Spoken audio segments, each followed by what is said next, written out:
Okay, I'm recording now. Just disclaimer. It's just hot bean juice. Just hot bean juice. It's hot bean juice. Guess what we're talking about? Hot bean juice. It's hot bean juice. How I feed It's the not rats. what you think. It all starts with hot bean juice. Not what you think. We're talking about Tim Hortons and employing a 4-year-old at Tim Hortons. This is why you're here, right? Is for like the opening 30 seconds and then you just log off. I feel like you should be nicer to our audience after your intro. Honestly, so I was extra mean last week, and we only have like 18 views on last week's video, whereas we had like 40 views on the one before. So if that was why, I'm really sorry. I love all of you, and I will. I don't know. I'll make it better next time. I'll draw. Hey, they're the people making us internet famous. All right. They're not doing a very good job, really, though. Exactly. All 40 of them. Y'all honestly suck at making us famous. No, reel it back. Okay. Abort! All right. It's fun to be pretend mean. Like, I hope you guys know I'm not being actually mean. Although I kind of am, though. I agree. I mean, look what you did, Falbin. Look what I did to. Okay, we haven't gotten to that. It sounds like it's time for a recap, and Theo's just volunteered. Actually, Theo, would you like to volunteer? You haven't done a recap in a while. I haven't because I usually don't remember anything. Right, but between last week and the one before, I it was can like really spitball this one. spitball away. Yeah, it'll be a speed recap. Okay. So we hit up the tomb. We met a maze minotaur, and we made friends. We got some cool helms that give us dragon breath attacks and cool stats and look legit. But Falbin didn't get any because, it's Falbin. Calvin gets nothing. And yeah, we all knew he was about to die anyways with what happened at the end. And so we found this minotaur, became friends with him, and then we're going to recruit him to a mercenary group.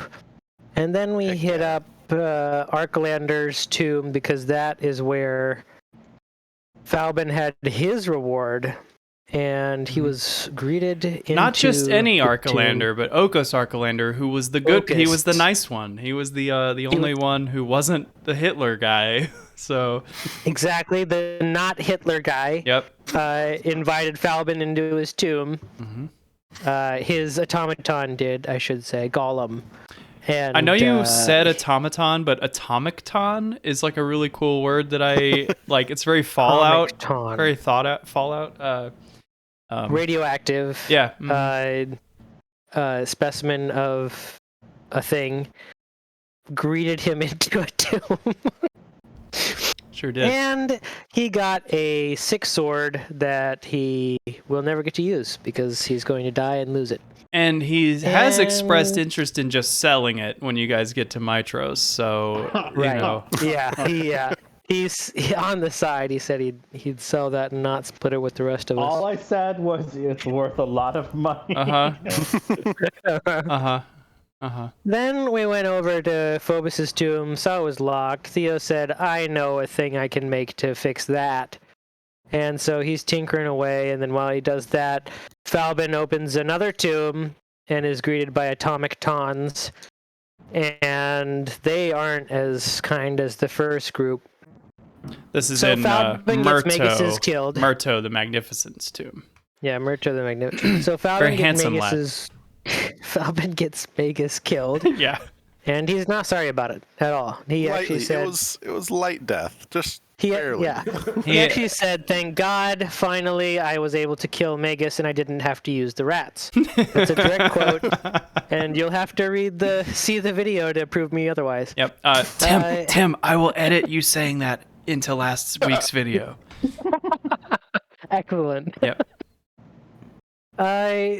So they killed those 2 golems that were evil And horrible handsome things, but good looking. Beautiful. Magus didn't like that, so he smashed their faces because he was very affronted by it. Magus needs to be the only beautiful person. Yeah. Yeah. Exactly. Yeah. Exactly.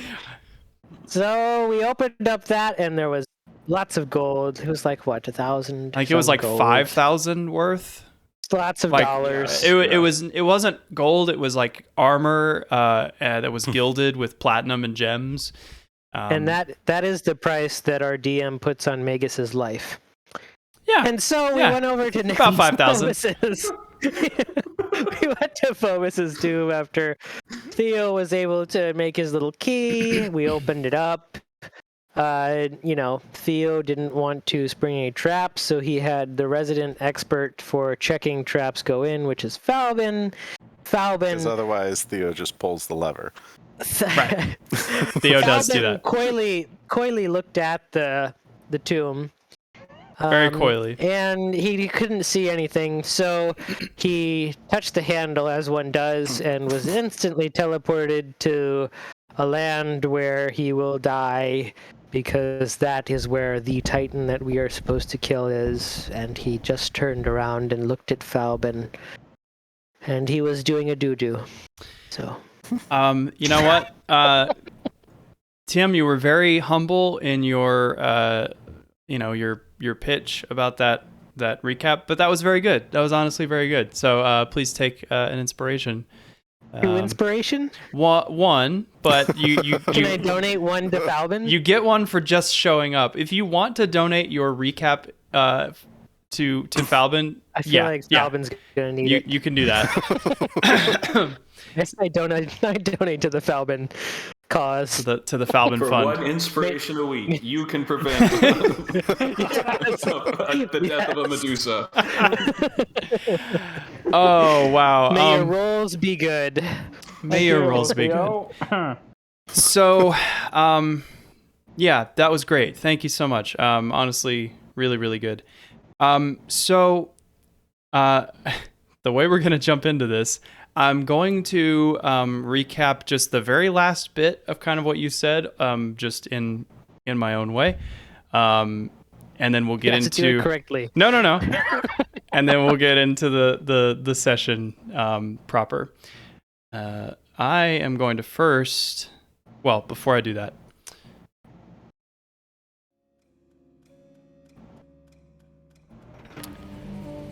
Somewhere, amidst a boiling sea, a tower stretches up to pierce the heavens. Atop it, a great light casts a baleful red glow onto the turbulent waters below. Harpies screech around the structure, battered by the fierce storm. Their wretched songs drowned out by the churning waves and deafening explosions of thunder. At the throne of Praxis, Tower of Storms, Sidon, the ancient Titan who once ruled over all Thelia, long before the arrival of the mortals, and even longer before the Dragonlords came, towers before you, Falbin.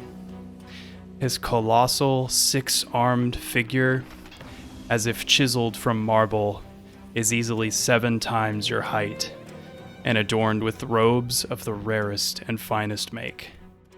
In one of his right hands, he holds a terrifying glaive of deep black metal. Like a great lighthouse, he looks down on you, his 3 eyes aflame with white light and dripping with disdain. His voice hits your chest like a thunderclap and takes your breath away. And here's where I try the voice changer to see how that works. If it sounds like shit, just interrupt me.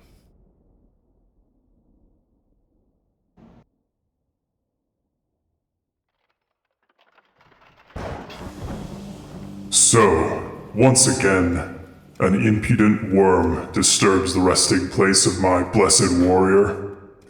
I'm not hearing any change. Yeah, Okay. I don't think it changed. Well, then we'll just screw that.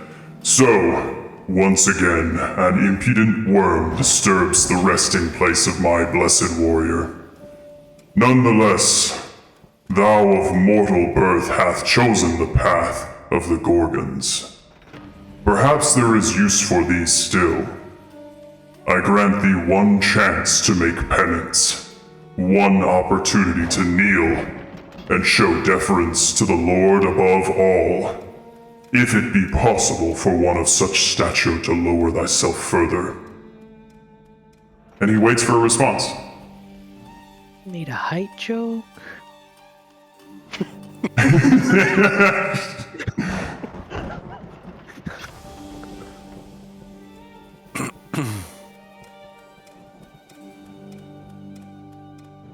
Oh, why is the wall like this?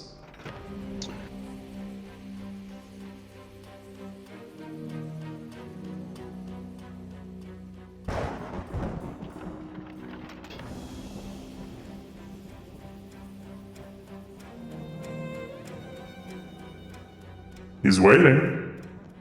Yeah. He just can't get over that height joke. He's stunned.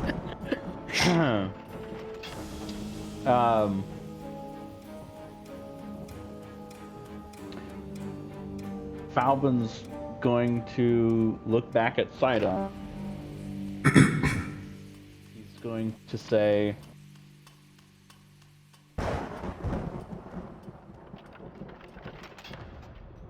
if not this day, then tomorrow.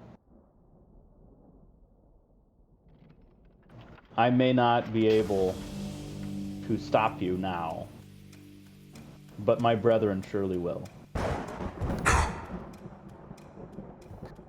That's good. Is that the conclusion of your response? That's it. His last words. Goodbye, Falcon. He looks back at you, and he says, "Very well, worm. Rise to thy pathetic height, and face the reward of thy disrespect." And he spreads his arms, all 6 of them, wide as the room flashes and crackles with lightning. "Though none shall hear thy tale, I bid thee gaze fully upon the grand form of power incarnate. I shall leave no flesh to rot, and no spirit to linger. Prepare. Now let's roll initiative." Oh. And Falbin throws the rats. My one weakness. Oh no! The rest of us rolling initiative. Can Timon show up in a floor? Yeah, he'll pop up from the floor. Hey, Falcon, hey, what's going on, man? Whoa, Sidon. Oh, put some pants on, buddy. Sidon always goes commando, you know this. Of course, his place of power. Yeah, okay, we can all roll initiative. How about that? Yeah. Are you guys able to do that even if you're not having tokens on this map? I can't. No. Doesn't look like it. Okay. Well, Because we can't see anything either, not having tokens on the map. don't worry about it. You guys will all go on the same initiative. Just do whatever you think needs done after and before Falvin and Sidon. Sidon is first, unless you would like to do your magic item thing. Ring. Yeah? So let's see where that's at. At least you're gonna try. I'm gonna try. We'll try. The creature must succeed a DC 13 Charisma saving throw or swap with me. There's no way he can do that. His charisma is crap. After that height joke. Okay, he chooses to succeed and says...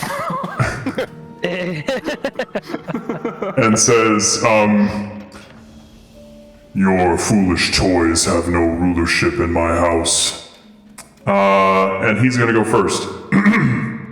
He just said not in my house. How much HP do you have, by the way? Not enough. Not that it matters, 5-0. but 5-0. Okay. All right. that's his miss of damage. Okay. He is going to, with 3 of his arms, He reaches up and you see the windows. There's these large windows to the south of you. They begin to grow bright with the light of lightning outside. And he summons 3 bolts of lightning into his hands, and he's going to hurl them at you. I need you to make 3 dexterity saving throws. Wow.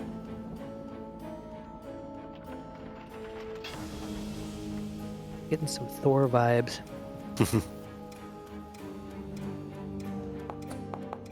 And remember, you have 2 inspiration rolls if you need. Exactly. Generously donated. Oh, I rolled really well on these. Yikes. Sad about that. Yikes. Oh man, I can't do the hot click reroll on these. I'm going to reroll the 12 for sure. So Okay. advantage for that, I guess. That's better. So 23, 16, and 15. I'm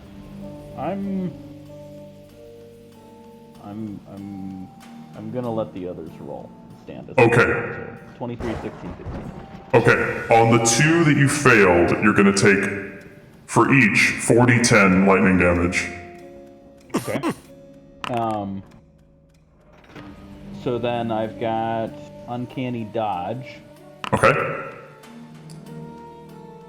Alright, which one do you want to dodge?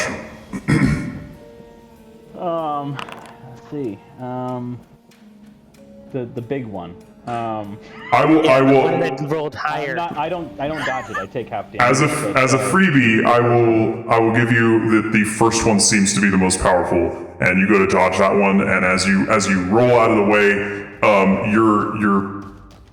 your clothes are singed. You feel this like shudder of electricity go through you, and you roll right into the next bolt and take the full brunt.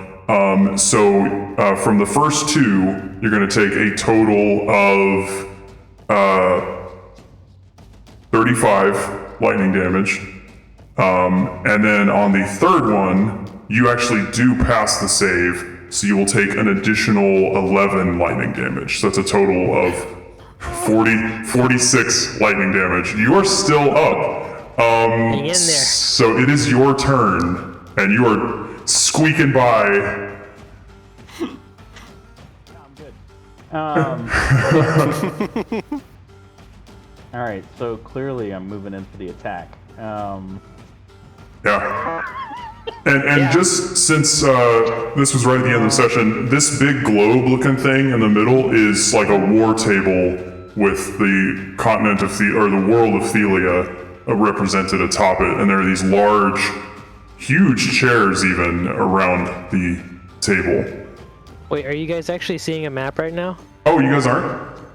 no, because our tokens aren't on there, it's completely black. Let me just move your tokens. I'll put you guys on the seats. Why not? You can get a first row seat.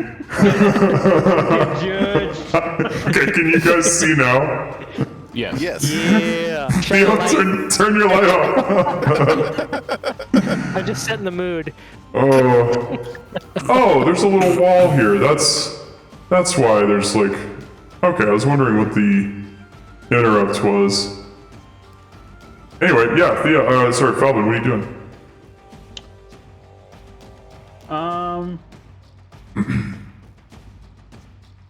You know, my problem is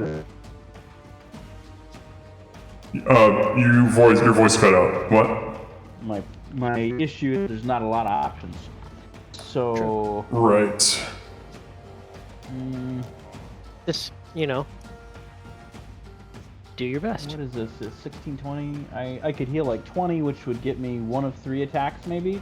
That's not gonna matter. I could attack. That's not gonna matter. I'm gonna give you this. Attacking is probably pointless. Yep. I think what I'm going to do is what do I see over this way? There is a what looks like a few steps down that you can see just barely the edge of a spiral staircase. And are these doors? Those are doors. Those are doors. Open that by accident. Thanks for your life. There's another door down here to the south.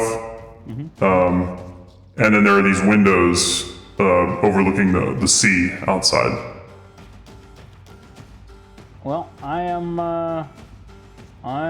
gonna book it. I guess player speak is going up the staircase a thing I can actually do? Yeah, you absolutely could. I'm going to do that. Okay. So, and then I'm going to take my bonus action to dash. So I've got another 30 feet of movement. How do you... Well, I don't have more map than this right now. I forgot about the stairs. Escapes. He's off the map. I run up the staircase for 30 feet. Yeah. Give me like 1 minute. Okay. Just to jump out the window. How cool would that be? And then we Aim for could the do a bushes. scene cut. aim We do a for the scene cut. bushes. Yeah. Snakes can float, right? Be fine. Okay. While this is happening, let's cut back to the necropolis. Good idea. Can I just bounce back to the other map without interrupting combat? I think so. Yeah, okay, so we're back in the necropolis. What are you guys doing? First, do I know what just happened? Do I recognize it as a teleport spell? Roll an Arcana check.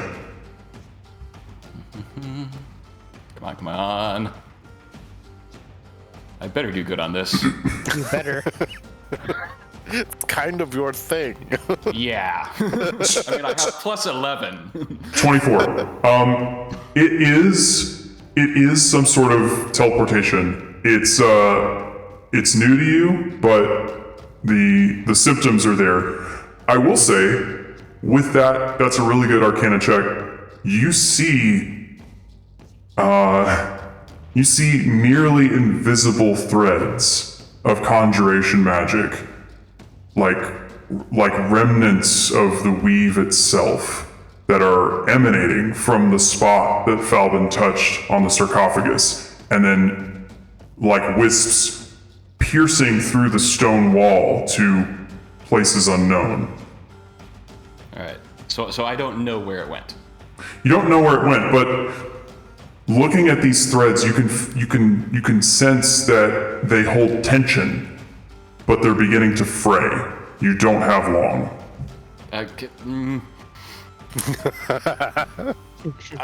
actually, if you're turning around, like looking around, Damon is at the door. Like he just kind of is there. I basically shout out, "Where do these go?" And I point at the threads. Damon moves into the tomb with you, and he reaches out like a skeletal hand, and these like runes. You see runes like carved into his arm and wrist and finger bones. This guy is literally magic to the bone, and and he waves a hand over these wisps of conjuration magic, and at once, the nearly imperceptible threads of magic become lustrous and bright. He's cast like a supercharged detect magic. Like you know this as detect magic, but it's like he's brought a floodlight to a little spotlight fight. Epic level detect magic. Yeah, basically. If there was ever like a 9th level detect magic, this is what he has cast. So not only is he seeing this, you are all seeing this. And these threads of magic that are now bright and lustrous, their shape, rather than being just kind of wisps without form, they now more closely resemble the reaching branches of a tree. And that degradation that you saw is now manifesting more in the form of like blossoms that are detaching and descending to the cold floor. Can I get a religion or history check?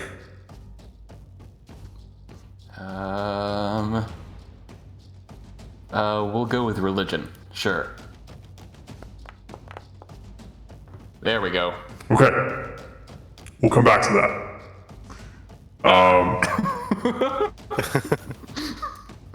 So Falvin, you're going up these steps, and you hear the thunderous footsteps of Sidon downstairs. And the footsteps stop at the base of the stairwell, and you hear 6 hands clap at the same time, and there is a gust of wind that fires downward through the spiral staircase like an air cannon. Please roll a strength saving throw. Well, Falvin's not very strong. Oh, that was a 19 in a That's a row. nat 1. You are Here's my other inspiration. okay.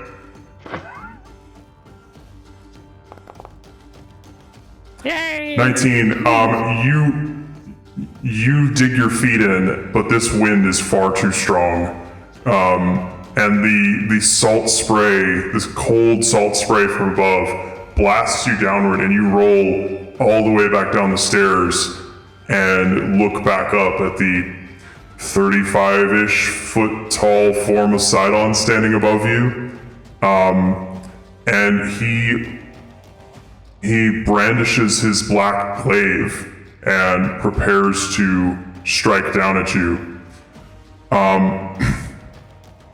Let's go back to the necropolis. Okay, Magus, with that 25 religion check, you get the sense that this is latent magic of the Elder Titan Thelia herself, who ages ago shaped the world as it is today. There are those who still pray to Thelia, who respect the sanctity of nature and earth, and feel her still at work, binding the lands together. What do you do? So like there wasn't a word from Damien as to like the exact location. No. Okay.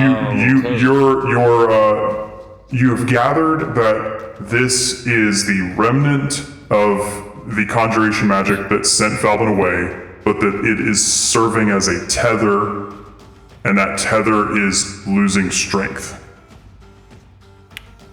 Kind of like, you know how you guys were talking about wrapping a string around coins and putting them indoors? It's like that. Falvin is the coin. Right.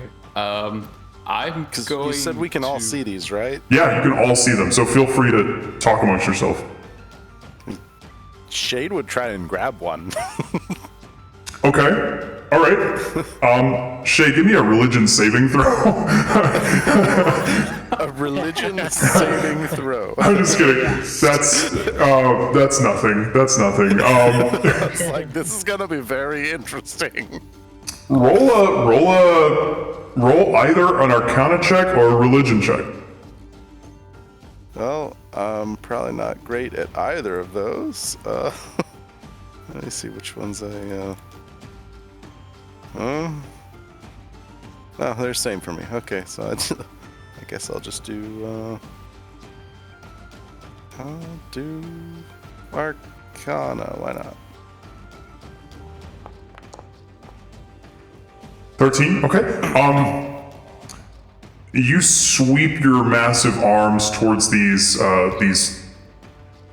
lustrous wisps of branches and roots, and your clawed hand, it passes through, but it definitely, like, there was resistance there, and you feel like you were close, but you weren't quite able to channel what you needed to grab on, but there's something there. Theo, what are you doing? Well, I'm just kind of sitting back thinking, you know, he's gone. And, you know, he was there, and how that could have been me if I was stupid enough to touch it. And, you know, just thinking how fortunate it was. And I'm starting to think about who we could have as a stand-in. That satyr guy might work. Maybe the Minotaur. Yeah. No, but I'm just trying to take it all in and looking around, seeing if there's anything I can find that would indicate where the heck this goes. At this point, we all know whose tomb this is, right? Yeah, you do. Okay, so You know it's a tomb of a soldier that was blessed by Sidon, and is currently the inspiration for the Order of Sidon. okay. I'd just be like, what would a guy like this have a teleport to in his tomb? You know? Kind of try to deduce it out. Okay, roll an intelligence check. You're trying to put together why does this exist? I gotcha. Yeah. Yeah, do an intelligence check. Oh, I need to use a Do luck it. for that. Oh, you're right. You have luck. Jeez, luck is amazing. A 17. I feel better about that. So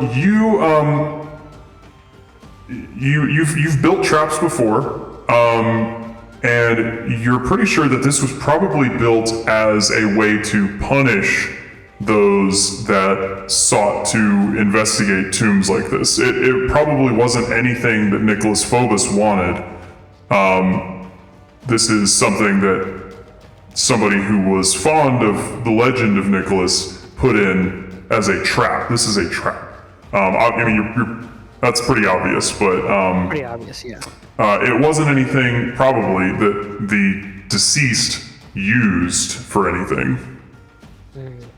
I mean, if I had a tomb, I would use that as a base before I died. I mean, otherwise it's just a waste of space. It's just going to sit there and hold your body. Why wouldn't you build it early on and use it as a base? Totally fair. This is just Theo thinking. Theo's very good at thinking. So, yeah, I mean, if I'm thinking that, I'm gonna be like, well, shit, I don't want to touch that. It's probably gonna send me somewhere where I'll die. Yeah. Note that Shade didn't touch the sarcophagus, he touched the magic, like the string of magic coming off of it. And Yeah, I saw what happened to somebody who touched the sarcophagus. right. Yeah, we know. Right. That's a no. So Shade wasn't taken away by touching that magic. Okay, Magus. Okay, yeah. I am going to shout to the others like, it's teleportation, it's magic of Thelia herself, and I'm going to run over to the tree, to the Ultria tree. Okay. And I am going to put my hand on the tree, and I am going to pray. Okay. And I am going like to pray like, Great Thelia, mother of all this land, for the sake of the vineyards, for the sake of the trees, and those who seek refuge beneath them, pull our friend back from harm. Okay, roll a religion check at advantage. I mean, that thing is basically a range extender. Or I'll try a tree. This is a use, or this is an action I didn't consider. 21, I'm okay. going to use my inspiration to add 5 to that. Okay, 26. 26. Okay, we're gonna come back to that. See, I'm maintaining tension. Don't you love it? So Falvin, Let's shine a light on that. yeah, Falvin, you've just been blasted down these steps. You are within an inch of your life. Your clothes are scorched, and there is a a glaive the size of a telephone pole hurling towards your once before severed head.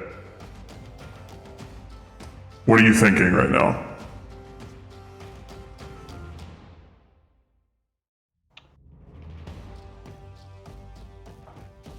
The star must have been true. Oh. Are you freaking kidding me right now?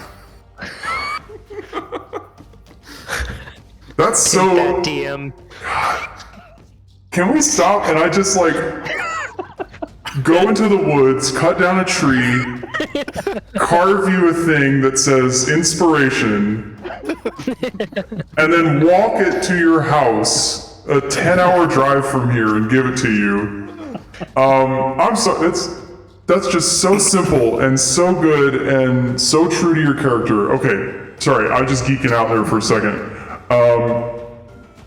Reel it back in. Okay, the star must have been true. That glaive is screaming down. You can almost see the air splitting by the blade. And then from the other room, you hear another voice, and the glaive stops. A smoky voice pierces the rolling thunder. Oh, husband, what in the world is all that? Oh. Oh, another one of your doomed grave robbers. And Sidon turns, snarls, and looks her way. Wife, I have no need of thee at this time. Oh, but my dear, you have so much work to do. Why don't you allow me to take this one?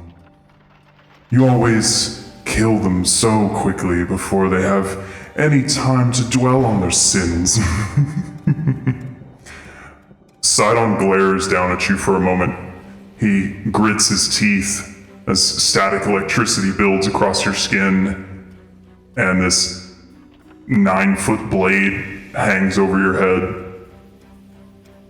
And then that electricity fades as he turns away dismissively. Fine. Do with him what thou wilt. See that he suffers. And we're gonna go back to the necropolis. Okay. So, Megas, you've just rolled this 26 religion check to pray to Thelia while touching the baby Ultria tree, this sapling that was cut from the trunk of a murdered tree in the old woods, something that you guys have spent hours and hours and days nurturing and providing for. And you know how I mentioned that the degrading branches of this conjuration magic were manifesting as like blossoms falling to the ground? The Ultria tree, it's grown a blossom before, just like one or two, after a rain. And you utter this prayer, and it suddenly grows 2, then 3, then 4, then 5, and suddenly is just full of blossoms. And then those blossoms detach and float spinning through the air over towards the tomb. And just like a ghostly form just floats into the tomb. And then those real physical blossoms latch on to the conjuration magic, this branch that is keeping Falbin attached to this place. And you can feel its strength begin to return. And actually, Shade, if your hand is anywhere near that branch, it gains solid purchase. He would be grabbing one of them with both hands and just saying, "Thank you, Thelia," and pull as hard as he can. Please roll a strength check. Anybody who wishes to also grab on, Yes. grab on and roll those strength checks. And actually, Kyra is going to whip out her lute, and she's going to play a song of. She's going to whip it out, and she's going to play a song of heroism. She's going to give you a reroll of any one die of your choice with this song. Sweet. Then I'll re-roll that one. And we're just going to take the total of your numbers here.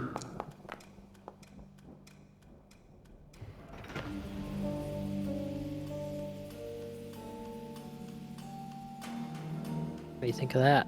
Okay, so we have 20 plus 16 plus 13 for a total of, makes you roll.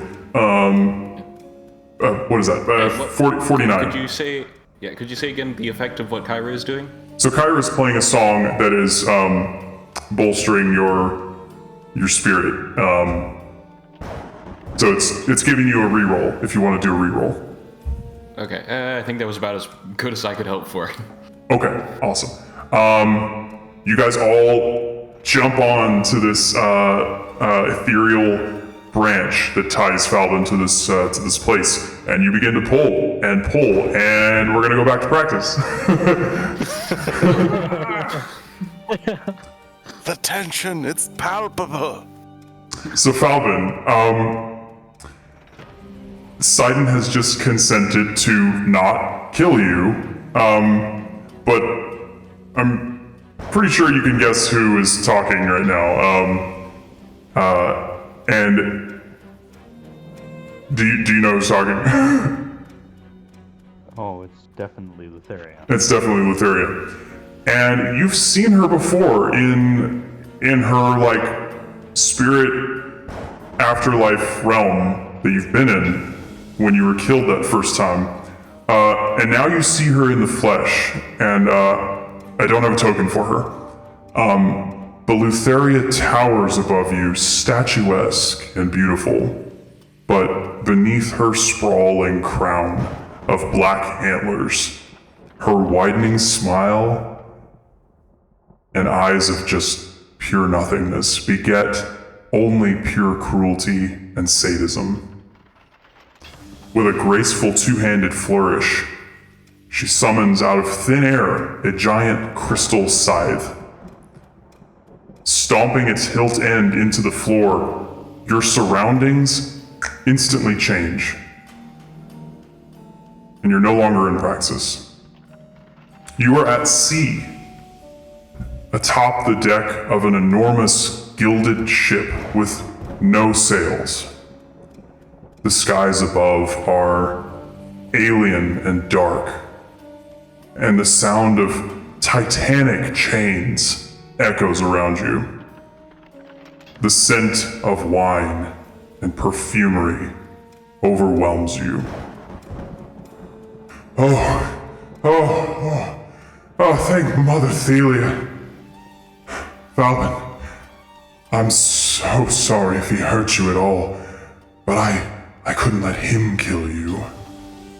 Who knows if your spirit would have survived. I can stop the lightning, probably. There's no lightning here.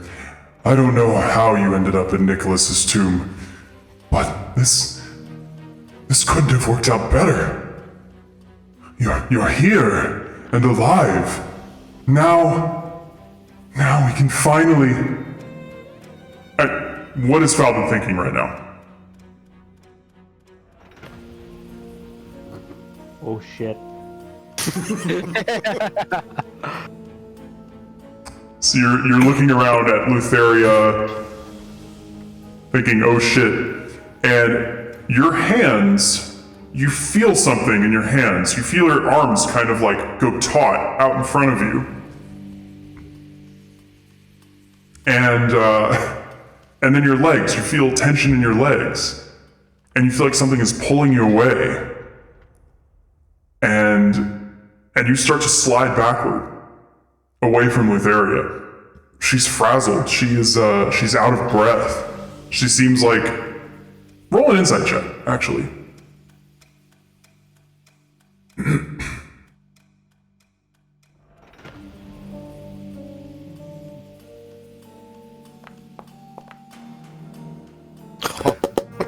Wow, you're so insightful. It's a nat 20. That's a good nat 20 roll. That's a plot relevant nat 20.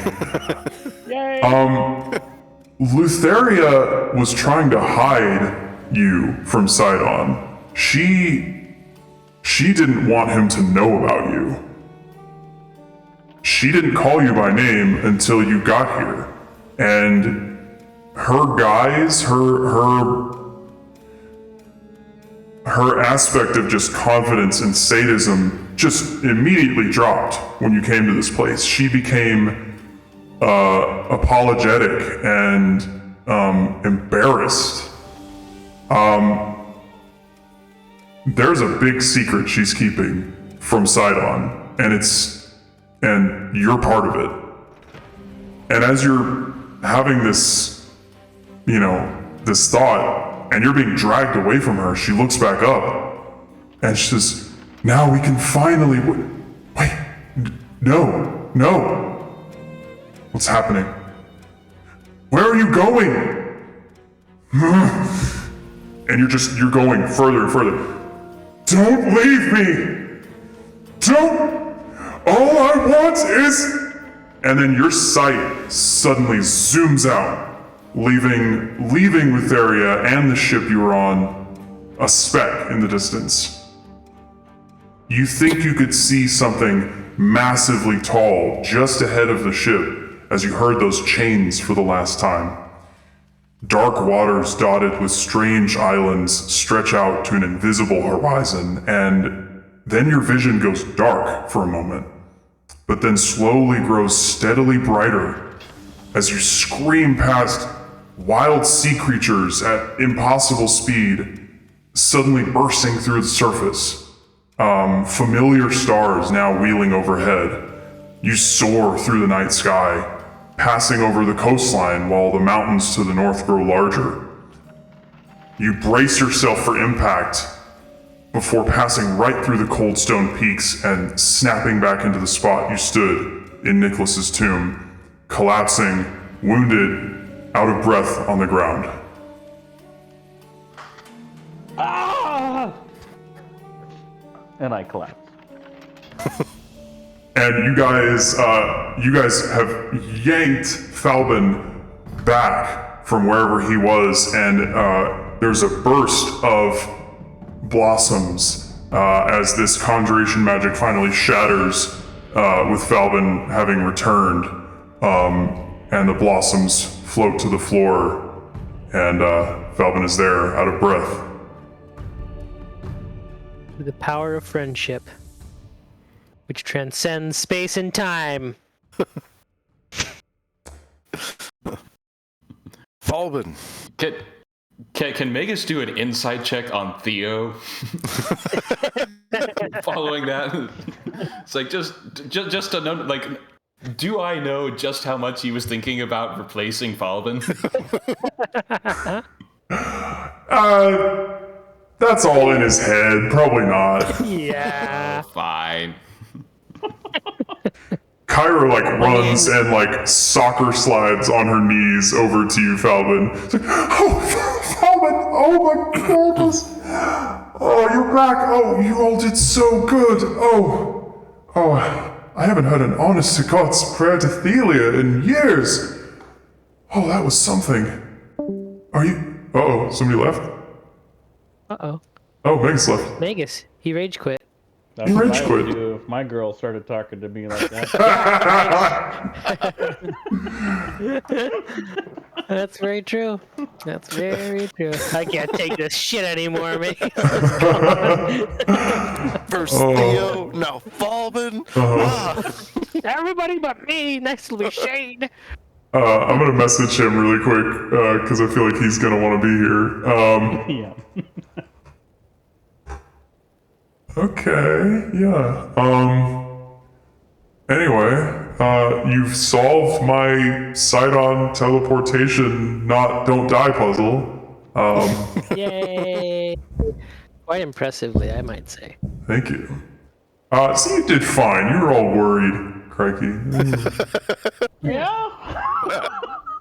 For no reason. I mean, he did almost kill you in one attack, but No, it was 3. It was 3 in 1. it was 3 in 1. You know, I didn't want to show too much of his hand, you know, but Yeah, you showed all of his hands. he went a little. Oh, The yeah. Holy Trinity of Thunderbolts. He went a little easy on you. Yeah, that's his basic attack. Yeah. If you guys want a reminder of anything that I said, I'm happy to. Actually, I'll probably just post that whole write-up in the Discord later, because there's, like, important details, I think. Don't worry, I'm sure Falbin's gonna forget all of them and not pass any of them on. That's actually a really great point. It all hinges on whether Falbin remembers or can, recall. I mean, he would remember. How do you forget? How do you forget? Something about a giant seed. Yeah. Yeah. Jeez, I Light really. flashing before your eyes. Something about a star. I really didn't see that whole Ultria thing coming. That was cool. Find out, pray it out. Is he back? Yeah, I'm He sorry. is. Yeah, I just got a call. Oh, okay. Everything all right? Yep. Okay, cool.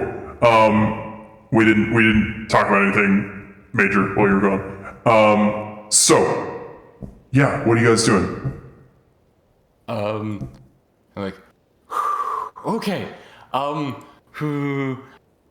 How about we take a rest after that? Please. Where's the wound? Away from the lightning? tomb. Where's the wound? Possibly. Yeah, let's say there's like a big scorch mark on your kind of like upper shoulder chest area that kind of spreads out. Like, have you seen like lightning wounds where it's kind of like yeah. like roots of a tree? Like trees, yeah. You're scarred, bud. We'll just say you're scarred from this. But it looks like an Ultria tree roots. That's kind of a cool like How cool is that? a little of this, a little of that. Yeah. I like that. It'll help you bond with the youngling. My gosh. Indeed. It's like, oh, he tried to do one of those like hand turkey things on you. Anyway, I'm gonna delete that. I'm gonna edit that out. I don't like that. Okay, no, but like, yeah. Cairo recommends we move out of the tomb. Yeah. Yeah. And Away from the sarcophagus. rest anywhere else. To that note, Magus wanting to roll on seeing what Theo was thinking. For your edification, it would have been more like trying to hire someone and going through the interview process again. So Theo would have had a look of relief on his face when he came back. I love that. Like, oh, Oh, thank God! I won't have to interview that satyr. he can't. But the process. He can't hold dress code, but damn if he doesn't get the work done. And he does need a writer. Yeah. The centaur? Full on? Exactly. Yes, full on. Yep. I thought you meant like a contract writer for his employment contract. Full Okay. on this whole time, and I was saying it wrong. Oh, okay. Yeah. I am going to thank Damon, and then I'm going to start setting up the hut outside.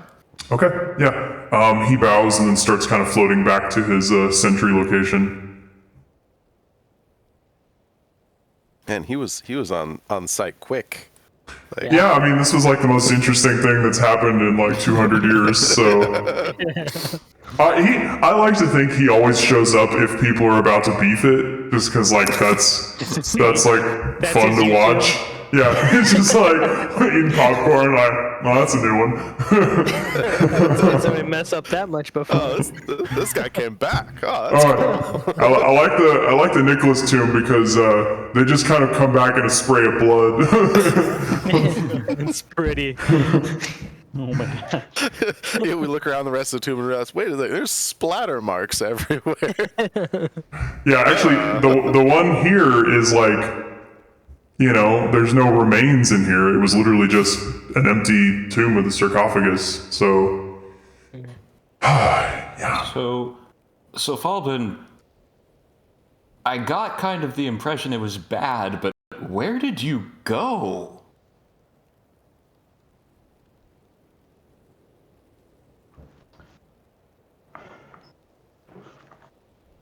I mean, Falbin is like visibly shook.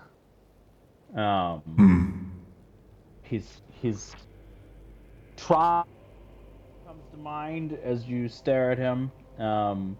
He's clearly like injured. And he says, Sidon.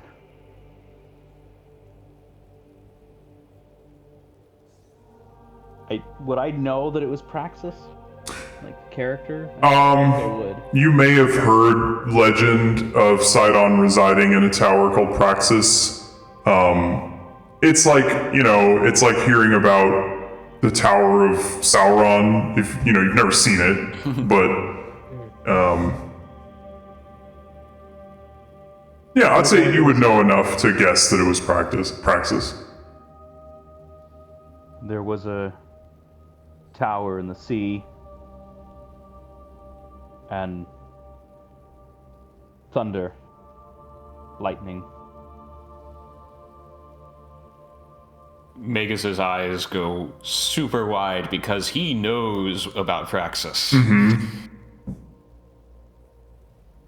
It's like Kyra's goes pretty wide too. My death was certain, had it not been for your efforts. And another certain special lady. Sorry, continue. Quick question. Would Magus know what kind of sacrifice Thelia prefers? Oh, you know, burnt dead trees and things. You know. Yeah, a little grass fire, you know. Dump shit in a river. Oh my god. I sent her the corpse of Captain Planet. No, Thelia loves a good community day, you know, like coming out with some trash bags and Cleaning up. let's see. What sacrifices does Thelia prefer? I'll have to get back to you on that. Okay. We'll say I gave a really solid answer right now. Oh yeah, that makes total sense. Yeah. Oh yeah, no. How else would it be? Of course. Yeah. And then at the same time, like he'll like turn to Damon and like where, as Damon is drifting off, it's like, who put that there? Damon shrugs.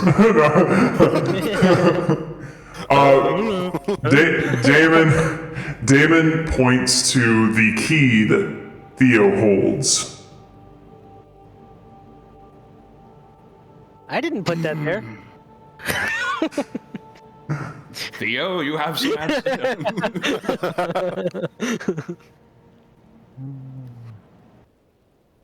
Sorry for being so good at my job that I can open any door. Calvin's just like kind of like hung down, slumped, and he's just like trying to bag out. That's not done. He's laying down. Okay. Shade is going to healing word him. Oh. Right, you can do that now. I can do that. Yeah, I should probably do that as well. Not healing word, but Magus, I thought about your question, and nice roll. Very nice. Wow. As far as the sacrifices that Thelia prefers, Thelia is kind of an enigma in the whole like religious scope in Thelia, because Thelia, it's unknown. Oh, damn, you guys are rolling bangers with these healing. I give him a thumbs up. Thelia is like, almost you would consider her like a dead deity, right? Like she's like, the world, it's all legends and rumors. As far as her active presence in the world, it's debated. There's nothing concrete. And you would actually guess that what you saw here is new in the field of religion and magic. At least it's new knowledge.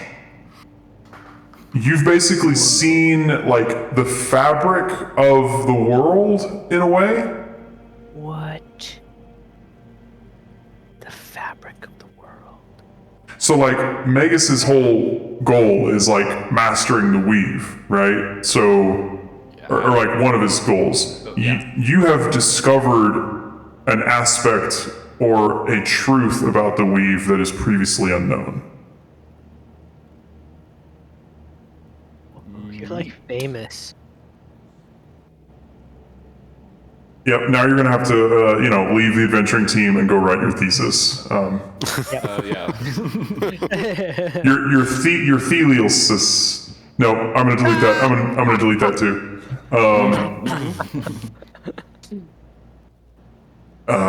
You're gonna have to cite Damon on the paper though. He helped. Special thanks to Damon. Well, who fronted I mean, the whole like that would actually like lend more credence to it. It's like, yes, this is my thesis, and also collaborated with the greatest wizard of all time. Right. You should have him as a reference. Yeah. I mean, he won't say much. He'll just be like, They would know that to mean. Yes, they would. Oh, yeah, that's funny. Yeah, so that's what you gather from this event. Falvin, do you tell them anything else about your journey? Not before resting, and I am specifically going to leave out anything to do with Lutheria. Okay. Very interesting. interesting. Then Lutheria, and now the rats. so Falvin, Do you think Thalia would like rats? I'm gonna send Falvin the text of what. I mean, you guys can listen back to the video, but I'm not gonna send everybody. What I spoke. I will send the stuff at the beginning. Anyway, I did have a contingency for if you decided to join him, but I won't tell you about that. Hello, grandfather, bitch.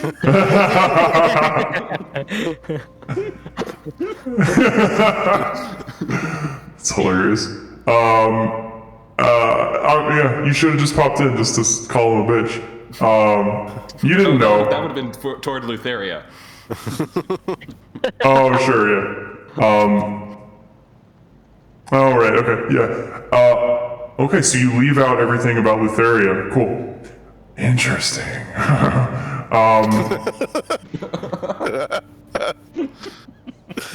Oh, I love it. Okay, so, Kyra is, she has her bunch all together, and she's very happy.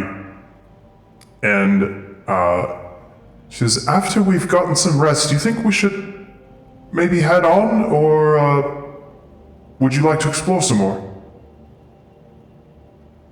At minimum, I want to see what's in Estor's tomb. She kind of looks like a little nervous toward you. You do?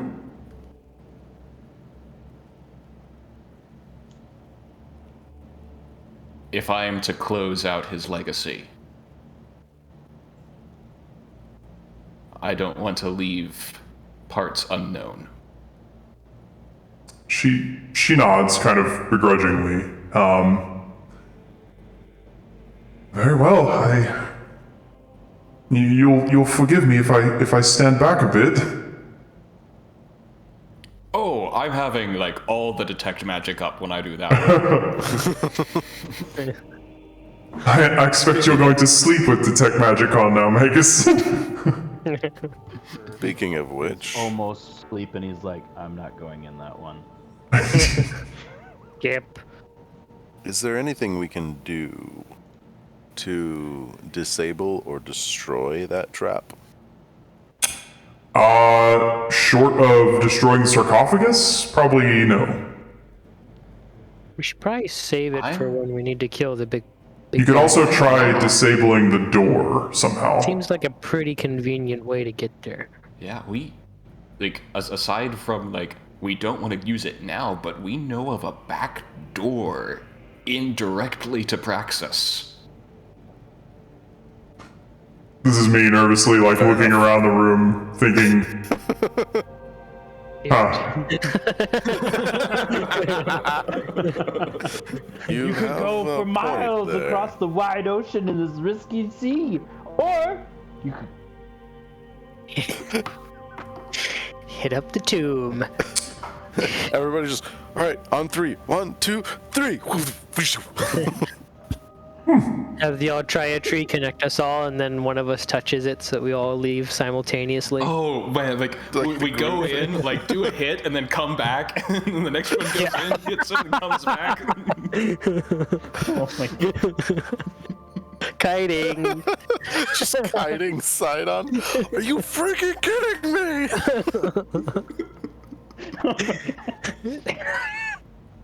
yeah, like- cool. I am looking forward to the YouTube video and seeing your face during that discussion. There's a lot. We get Theo to craft the largest fart bomb he can. Hand grenade. Ding door, ditch that. Upper Decker Praxis. You will suffer huge- before you die. A huge flaming sack of dog poop. Jump back. We got him. It's like, you guys weren't going to use that to, like, fight it? No? What are you talking about? Why would we do that?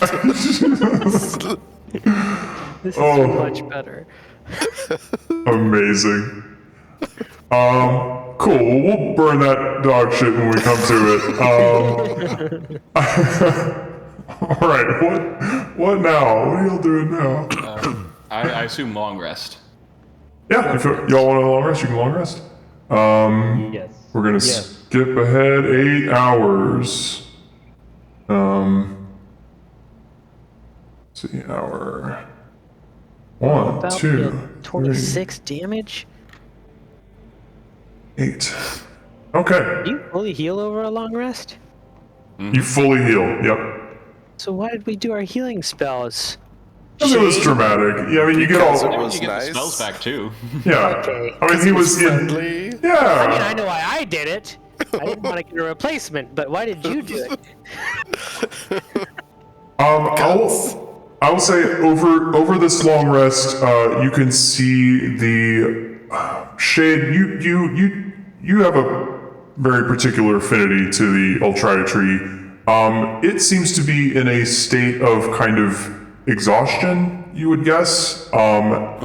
Like, there may have been like one day where you were like a little lax in watering it, and this is like a bad one of those days. Like some of the branches are kind of weepy, and the soil looks dry.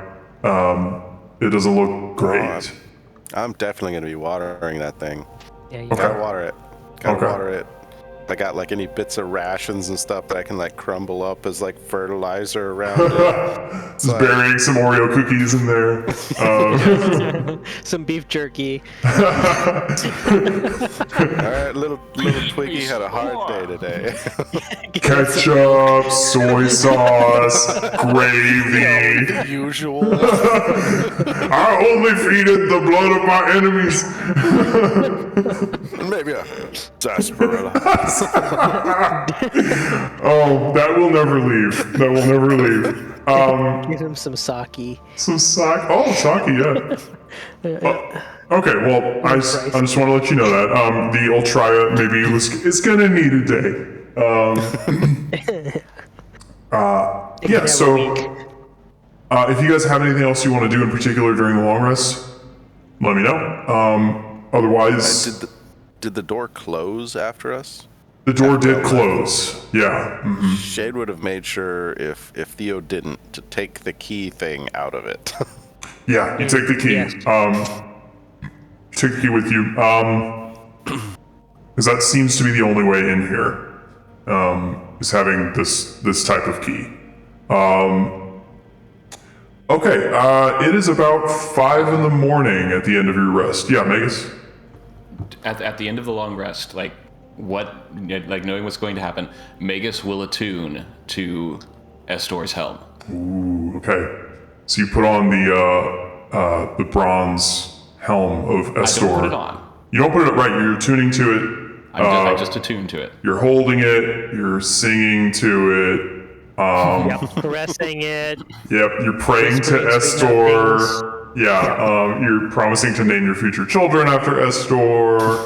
Kyra's like, you've solved my rule. I love that guy, Estor. Oh, yeah, buddy. I'll say that Kyra kind of distances herself while you attune to this helmet. She doesn't look cross with you. Roll an insight check. I don't want to give too much away, just for free.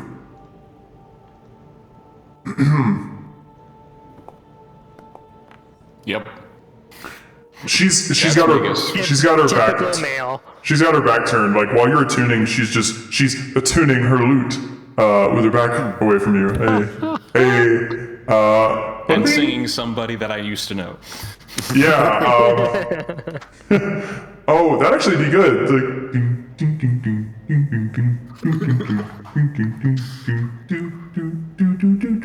That would actually be a good lute tune. I like that. It's canon. Shit, it is canon. She's singing somebody that I used to know. That's great.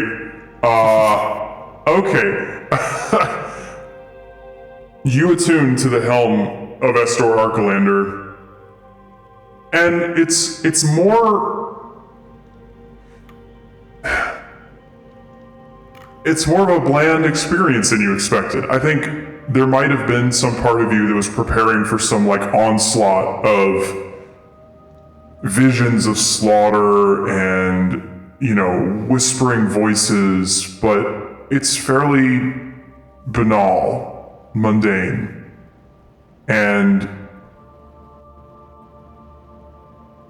but you suddenly feel your training in Draconic get better, like you stood up or stayed up for a whole night on ADHD meds and studied Draconic. You feel that, and you feel like almost like you have a cold going on. Like I guess actually you've done like breath weapon spells before, so this kind of feels like that same sort of like seed of power that is now somewhere deep within you that you could call on if you needed to. Assuming you're wearing the helmet, of course. But yeah.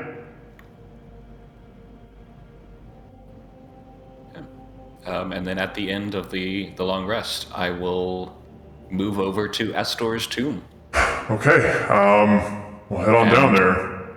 Ritual cast Detect Magic while I'm waiting for the others. Okay, so we're skipping the tomb of Cosmo and Ryzen Phobos to... Unless other people are interested, because Cosmo was the second rider of Balmetria. I mean, I'm all about that tomb It's raiding. not consecrated, so I wouldn't mind stopping. Yeah, I don't mind loot. Alright.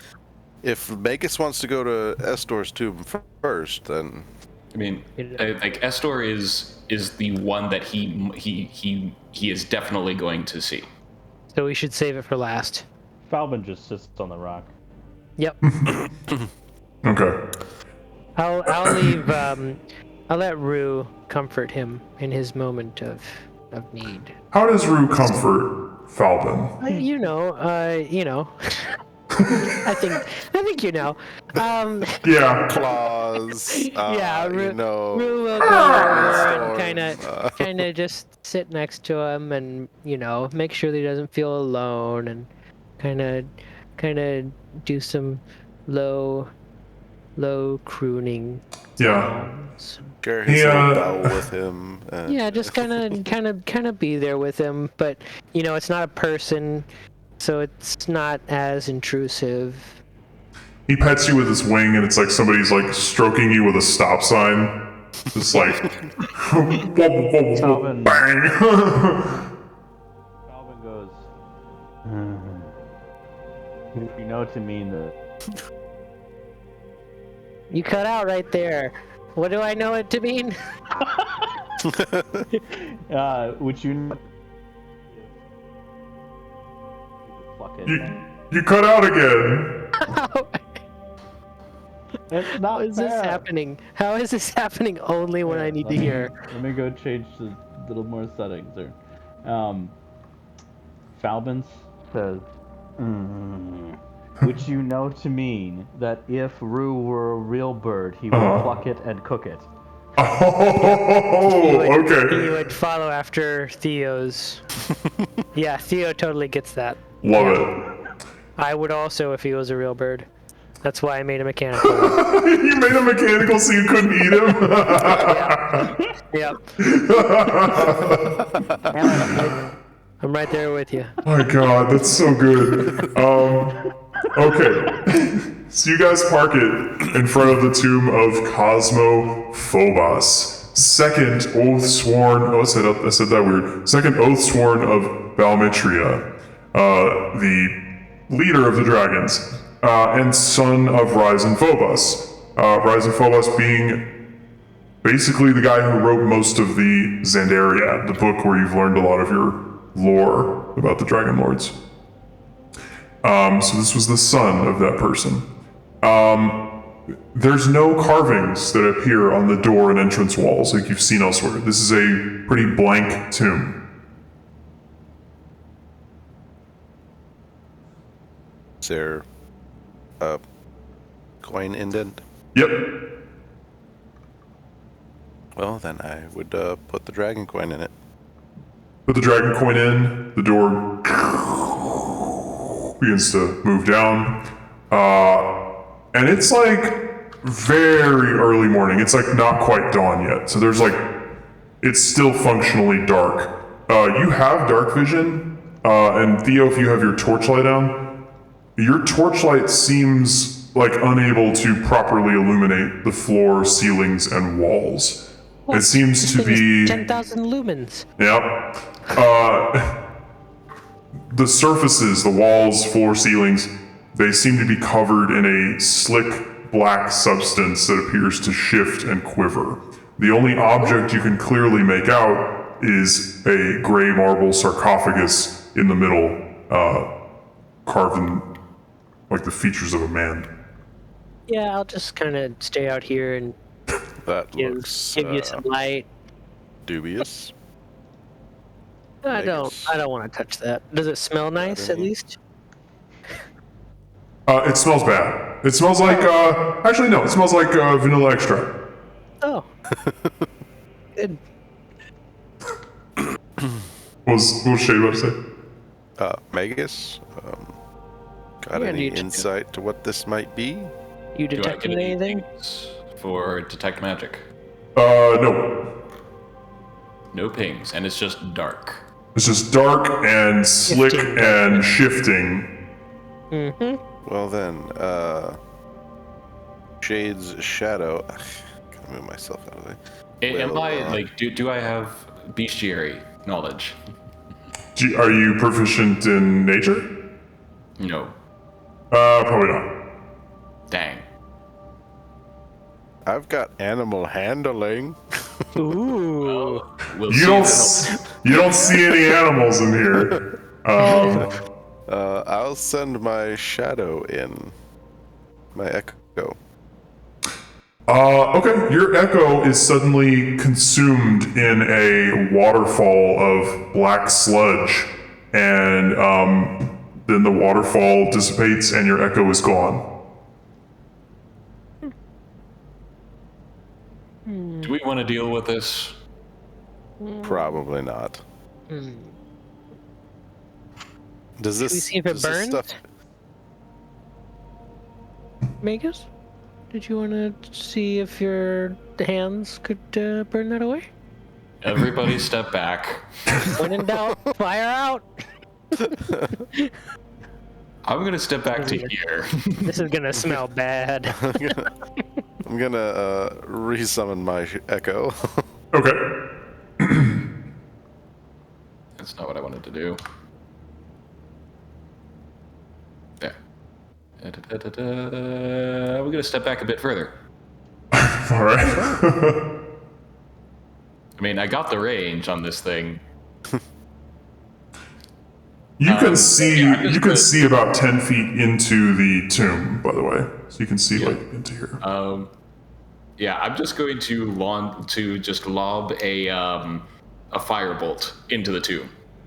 Okay.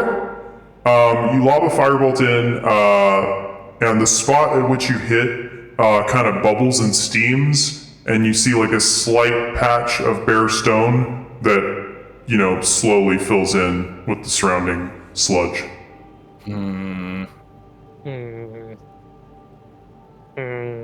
Do we want to go big on this? I mean, I mean, that's up to you. I'm good. the with- best stuff is usually protected. Like, also, I don't- if I go big, the only things left will be stone. Well, don't go that big. It is fire. How about I put some grease in there, and then you can light that? Don't you have a grenade launcher? I do, but that costs money to use. Oh Your my stuff God. recharges for free. Hey, time is money.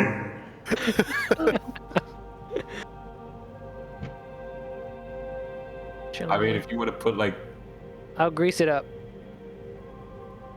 Okay. Degreased. You grease basically the entire floor of the tomb, and it looks even greasier than it did before in there.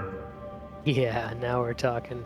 Required materials for the spell: a bit of pork rind or butter. So it's literally bacon fat or butter. So good. And then you're firebolting it. create a bonfire. No, not firebolt. I create a bonfire in the middle of it. Create a bonfire. Okay.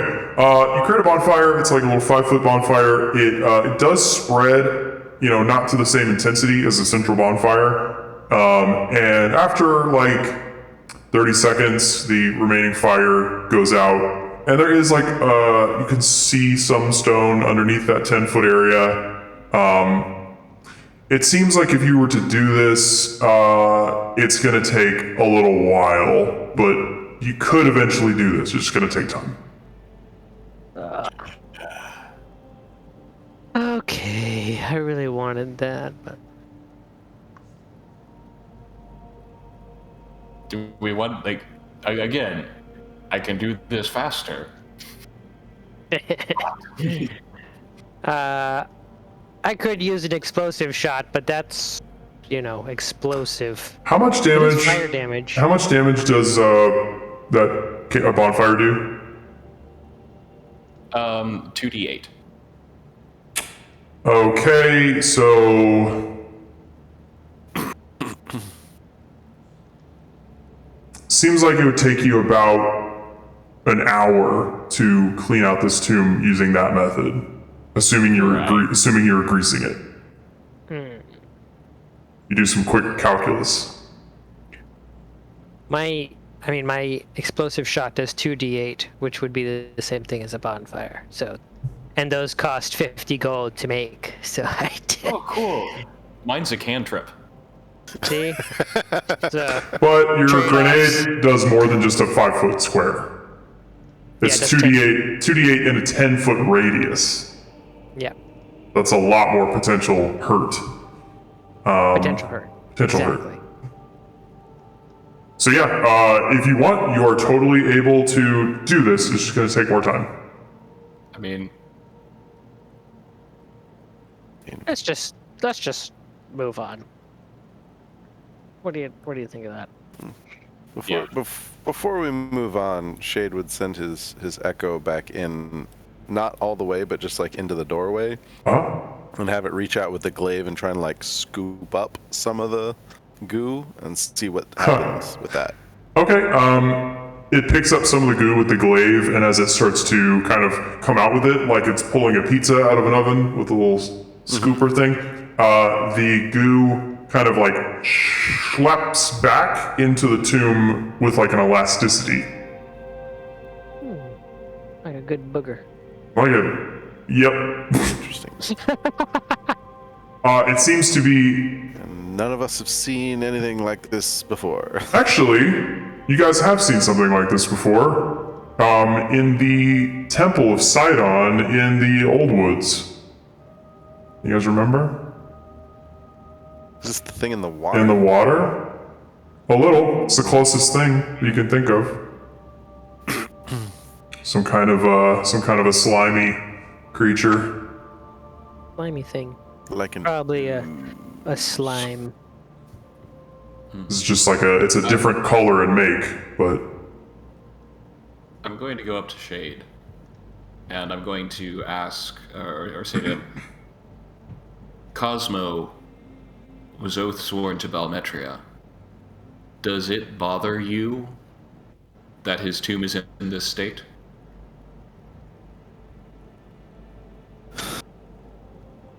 I don't know.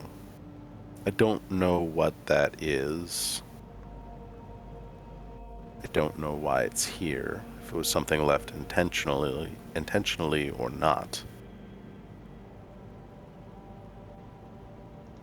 I would prefer to cleanse it, but if it was left here intentionally to protect it, then I would just as soon leave it alone. Is there anything I can roll to see if this seems like something that moved in after the fact or something that was intentionally placed here? let's see. Probably just a raw intelligence. Or history, maybe? History? Can I help?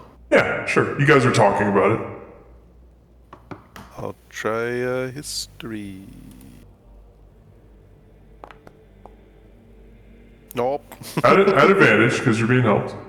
Or Magus will just do it. That's the easier way. Just Yeah. Magus did it. Shade is like, and Magus is like, hey now, I got this. So it seems very unlikely that a creature like this would exist in this environment naturally. And the fact that it seems to be only found inside this particular tomb, probably more likely it was put there as a deterrent. I don't think it would have survived the trip up here on its own. I think it was intentional.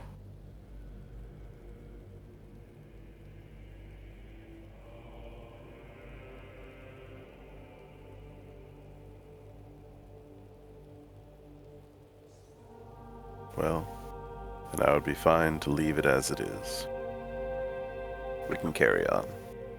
Magus gives a nod, and yeah, we continue on. I guess stepping back from the door, does the door start to close? Starts to close after you get clear of it. I'd go and retrieve the coin. Cool. And so we leave the tomb of Cosmophobos. Rysens is consecrated. I mean, you're welcome to. Means You're don't welcome touch to. it. You're welcome to try if you want. Esther. Going down to the tomb of Estor Archelander, the homie, the guy that we've heard OG. so many bad things about. Estor Archelander, oath sworn of Arcarania. I've said this before, but disturbing images adorn the walls and door. The carvings depict a man slaughtering unarmed dryads and satyrs in gory detail. Pain and fear mark his victims' faces, and in one panel his dragon companion appears to beg for mercy on behalf of a group of nearby creatures. You guys know Estor was the brother of Telemach, and one of the original Dragonlords who came to Thelia. And again, Kyra keeps her distance.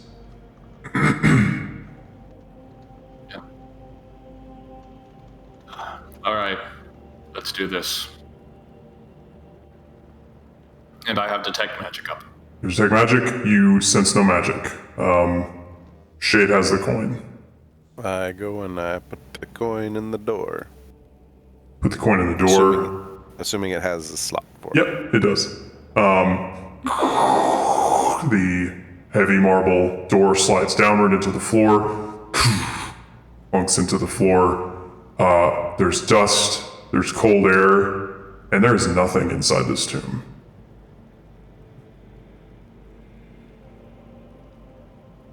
Nothing. Nothing. It is totally empty.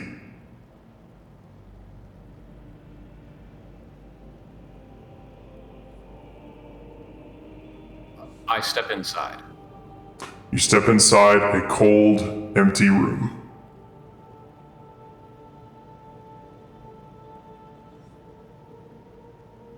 I would like to roll investigation.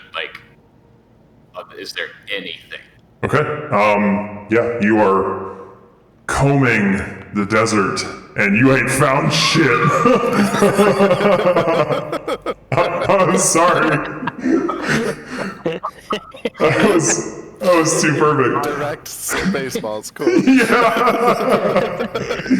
couldn't have been a more perfect roll. I'm completely dumbfounded. Yeah, no, you are. You're like trying to think of like, what would I be looking for? Like, there's got to be something here. You don't find anything. It is just empty. And actually, like, Kyra is like kind of way on the outskirts, and she's peering in, kind of like arms across her body, and she's like, Magus, are you all right? He's not here. What do you mean he's not there? There's no body.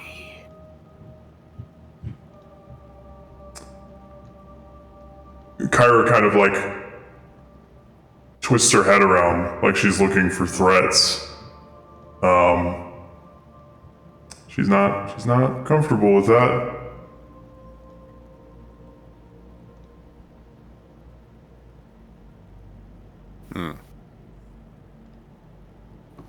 Well, if my tomb was any indication, it means he's not lost to the past.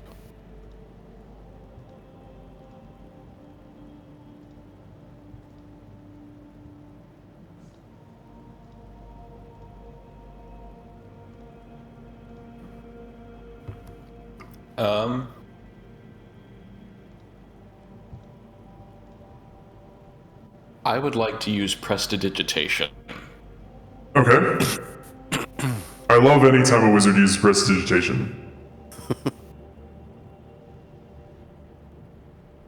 I'm going to do several things. So I'm going to use prestidigitation, and I'm if you would allow me, I'm going to tweak the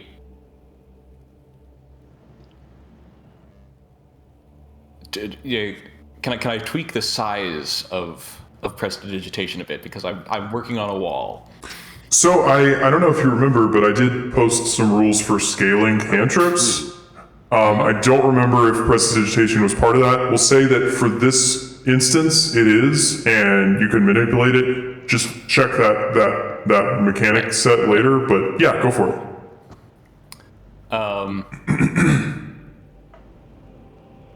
You've received like a burst of arcane inspiration today, so yeah. Yay. I'm going to use prestidigitation to basically lay out a pattern on the largest wall.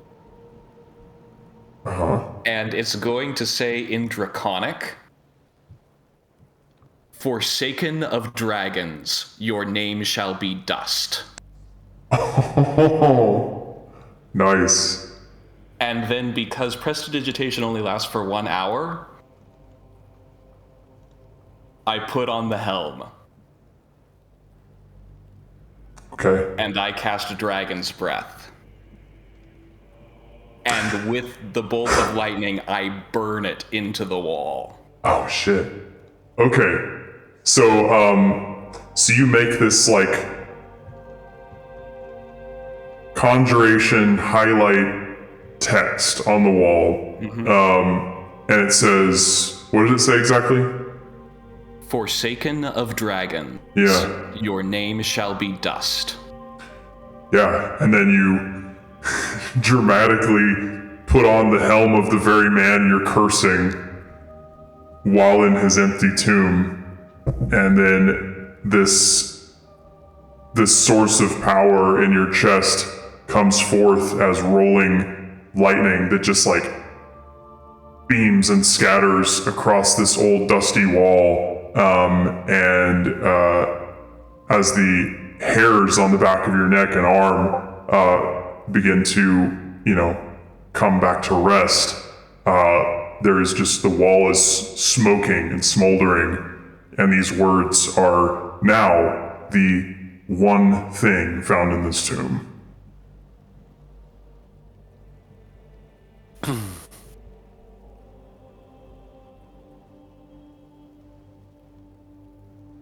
I remove the helm and I leave. Fucking mic drop moment. Very nice. Kyra smirks a little bit, a little side smirk. Okay. If we clear the door, Shade will collect the coin.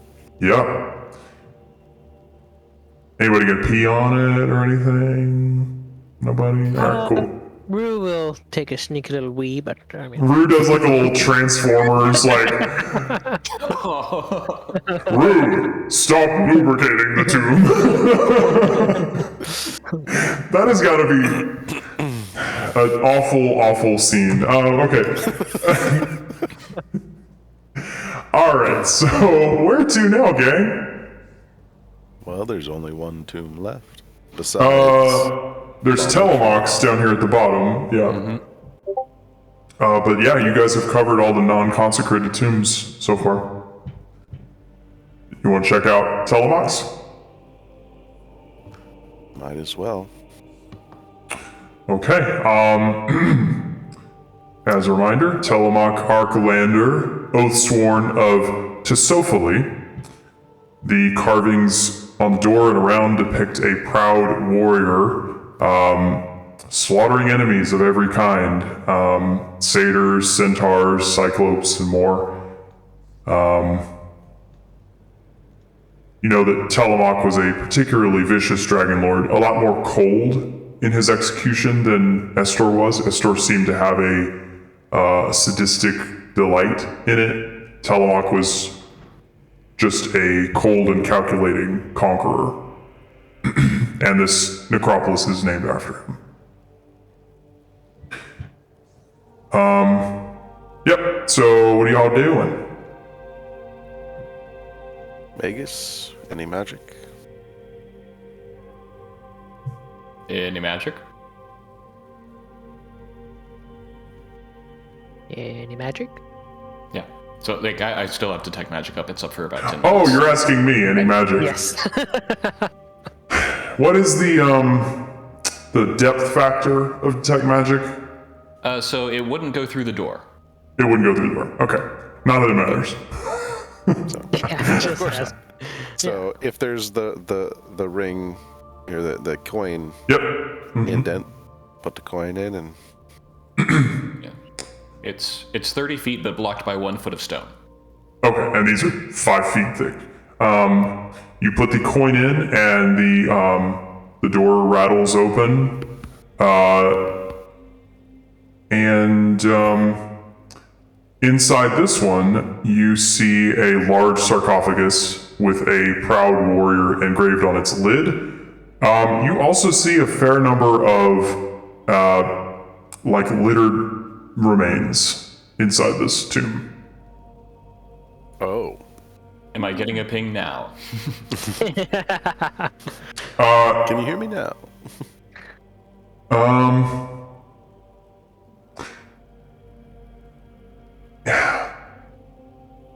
Yes, there is a slight hum of necromancy within the sarcophagus. Yeah, I'm gonna point that out to the group.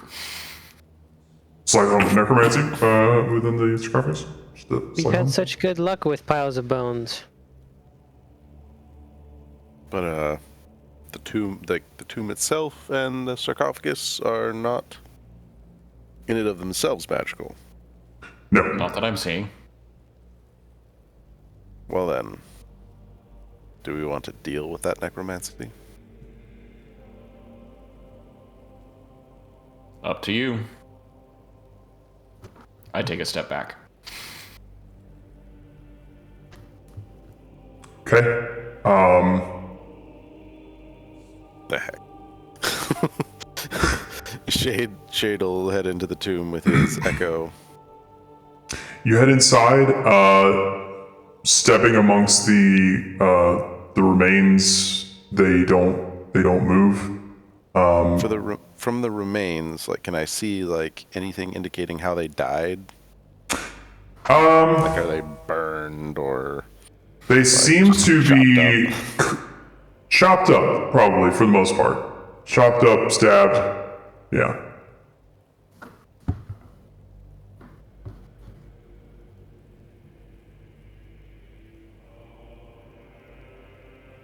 And there's, other than the remains and the sarcophagus, there's not really anything else in here, right?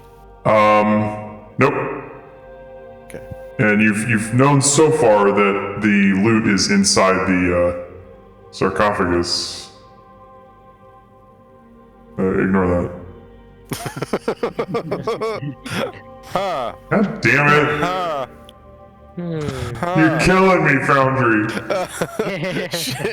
Shade just kind of just like looks around and is like, well, we haven't had exactly great luck with rooms full of bones, but whatever. And he'll just like pound on the lid of the sarcophagus a few times, just like boom, boom, boom, Okay. and see what happens. Hello, anyone there? That's tight. So you pound on the lid of one of the founding members of the order that you are attempting to revive. Room service.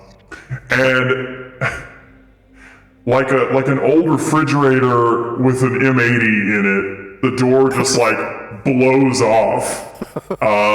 And you're kind of knocked back for a second, and inside is the skeletal remain of Telemach Archelander.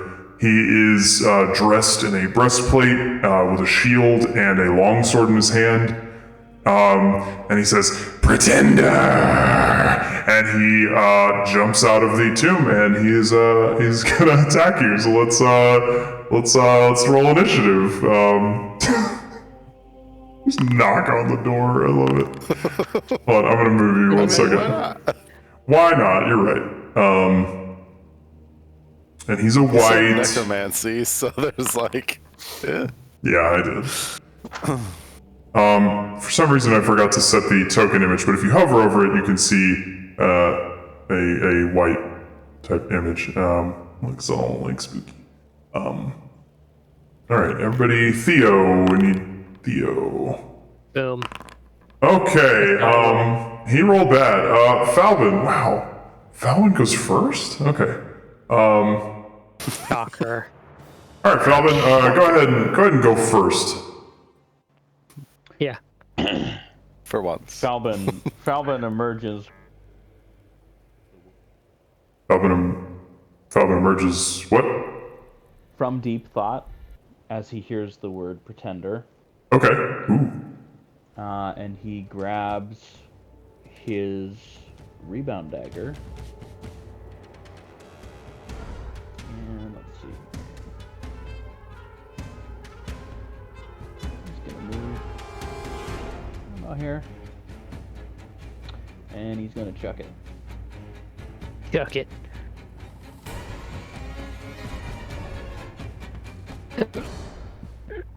Give him the rebound. I need to roll it the other way because I have elven accuracy. Okay.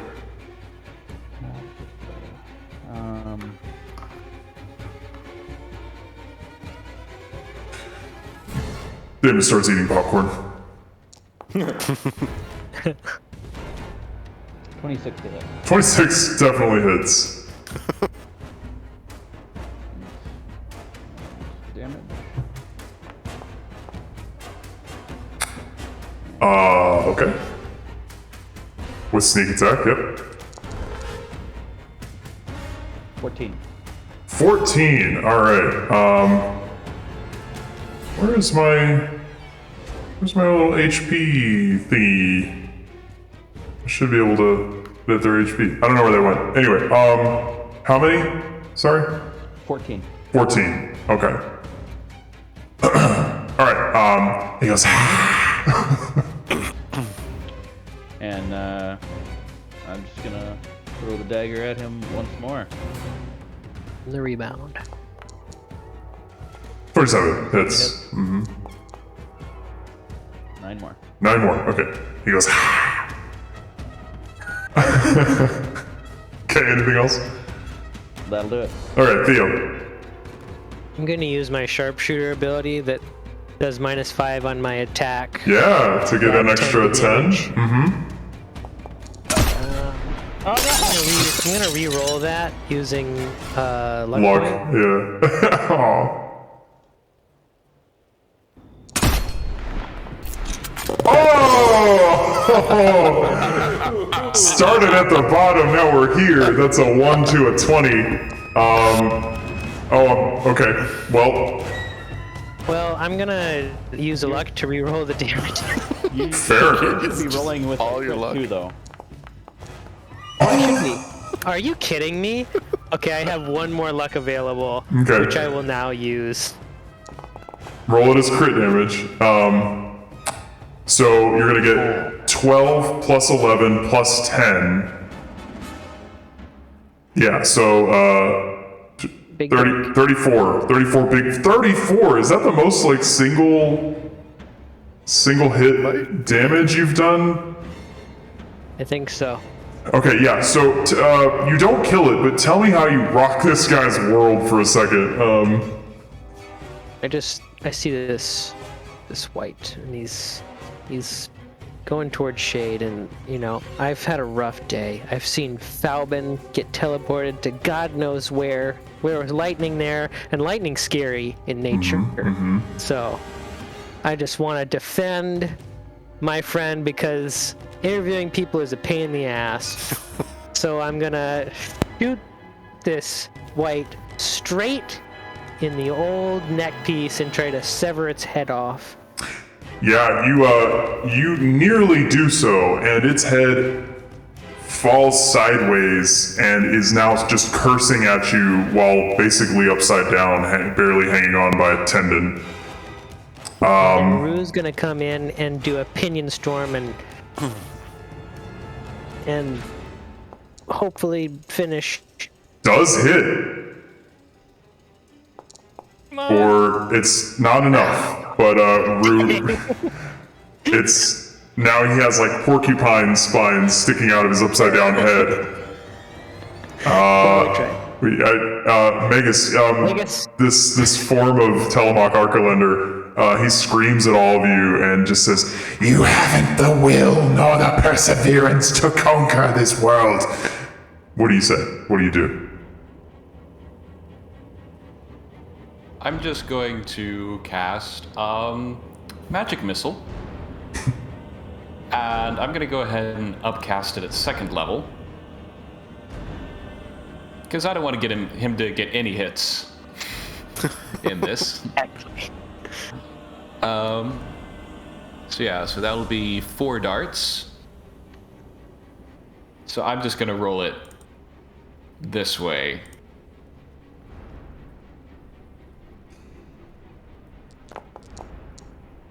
Very nice.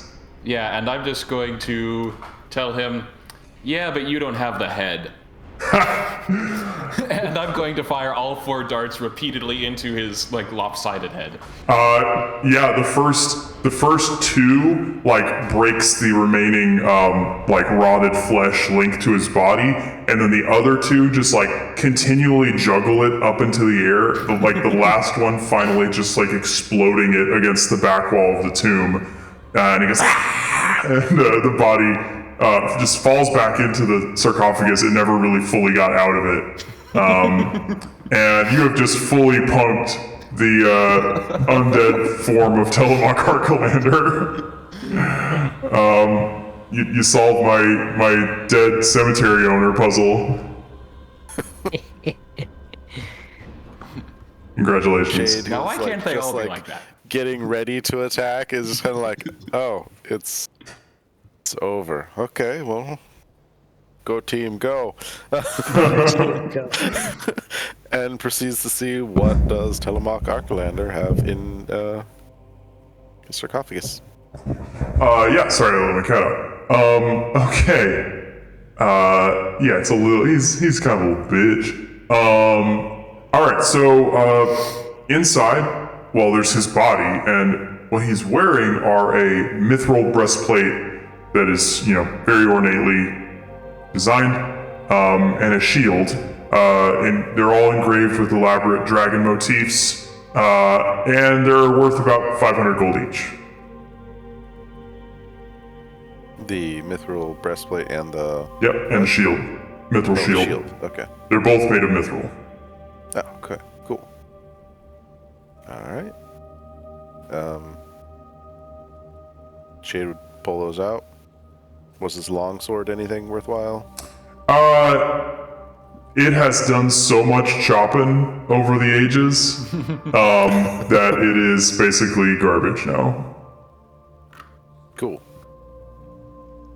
It's Damon every now and then comes in like a movie theater employee and like sweeps out the popcorn of the dead bodies and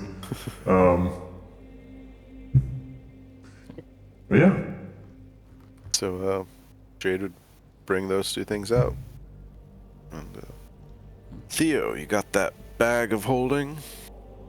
You betcha. Bag of holding's probably starting to get pretty full. What all is in that? No, it's not full. Tell me how much is in that. Don't worry about it. I want to know how much is in that. No, but it doesn't matter. So It matters. It matters. It's all right. We don't have to play too much. We just got some miniature heads. No, I fully expected you guys to. to. I fully expected you guys to drag home a supremely overladen bag of shit from this place.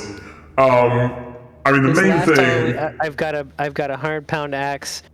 The 100-pound axe is really the main thing you Minotaur need. skulls. Mm-hmm. And some other trinkets.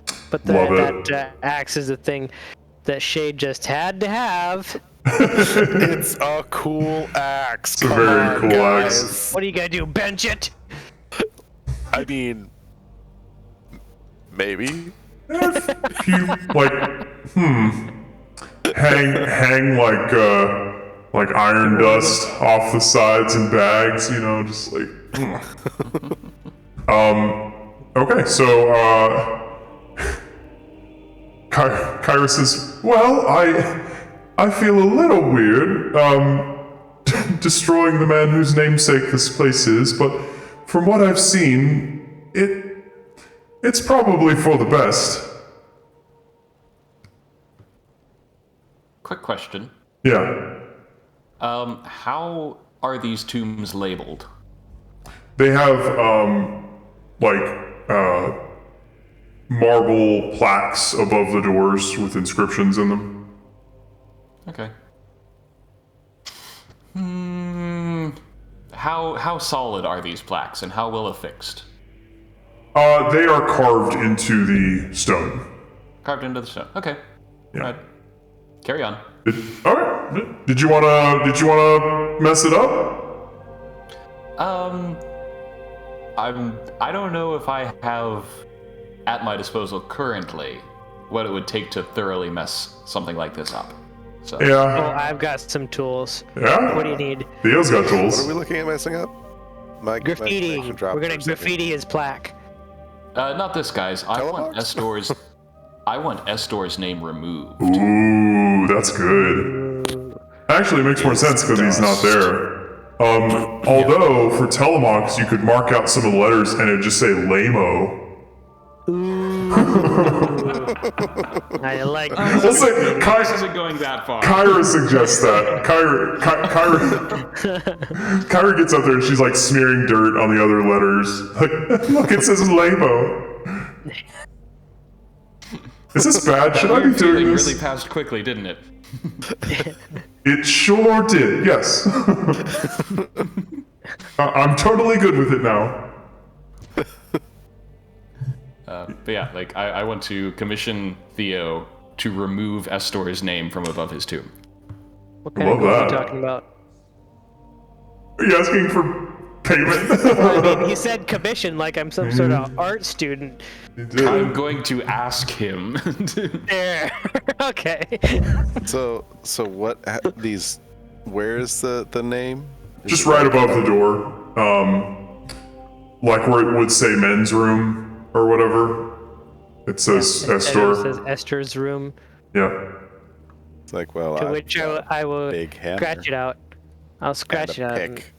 Yeah, why don't you do it then? Oh, That yeah. would be really good defacement. You got a freaking mining pick. Yeah, that's Yeah. that's actually Those calls, will perfect. you? And I can probably reach it without having to like climb on something. So Yeah, I would sh- need my step ladder. So Shade, you break out this pick and you just start like attacking the nameplate of Estor Arcolander, just sending shards of marble and dust scattered in front of the tomb. And after just like a minute or two of like heavy hitting, Now, just how Shade would go about it, he would do what he can to make sure to completely obliterate the name, but leave it around it obvious that this was a nameplate, like this was yeah. something, Yeah. like intentionally. so it's just like a marble frame with just devastation in the middle of it. Love it. I want art of that, right? Like, that's good.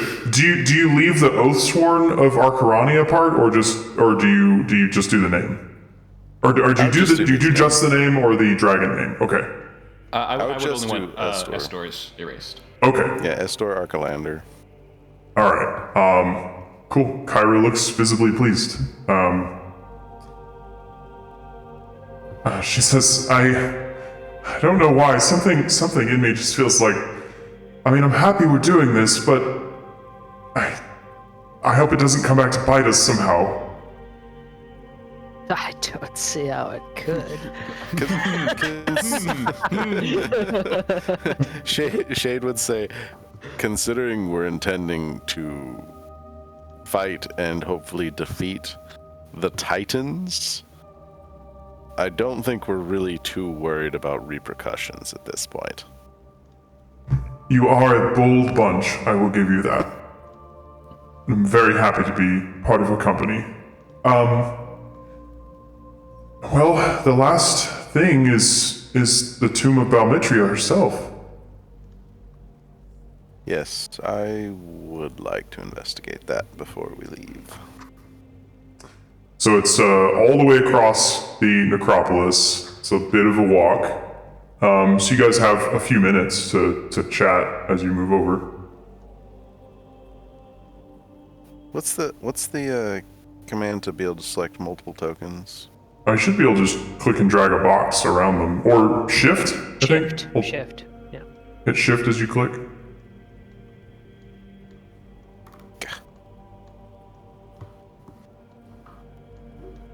I did speed up the token movement, by the way, because it used to drag super slow. Now it's like, zip. Yeah, Super speedy. You're welcome. it's very nice. Very nice. Thank you. How's Falcon doing?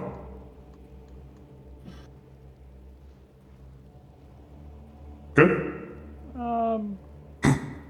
Solemn is the right word. Solemn.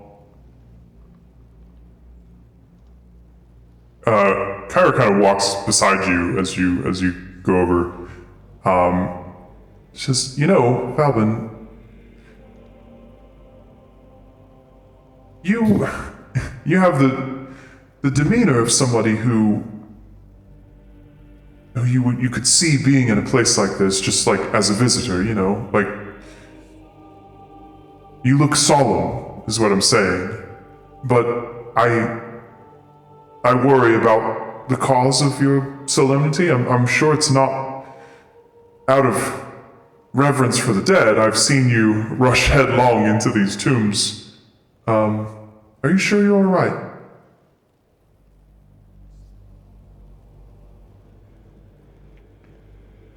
I will be.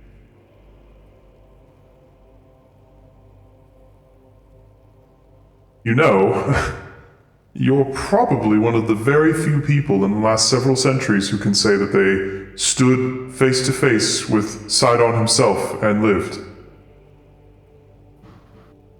And that's really something, given the whole Doomed One thing.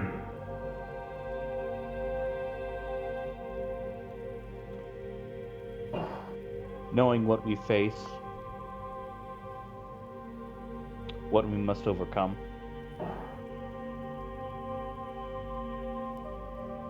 Brings to focus our need to become more. Are you using an AI to write your dialogue? No. It's so good. I don't mean that in I just mean you just pause for a second and then you come out just home run, every time. It's so good. Sorry, I'm killing the vibe by wigging out about it. I can't believe you were like, I don't know if I can roleplay. It's crazy.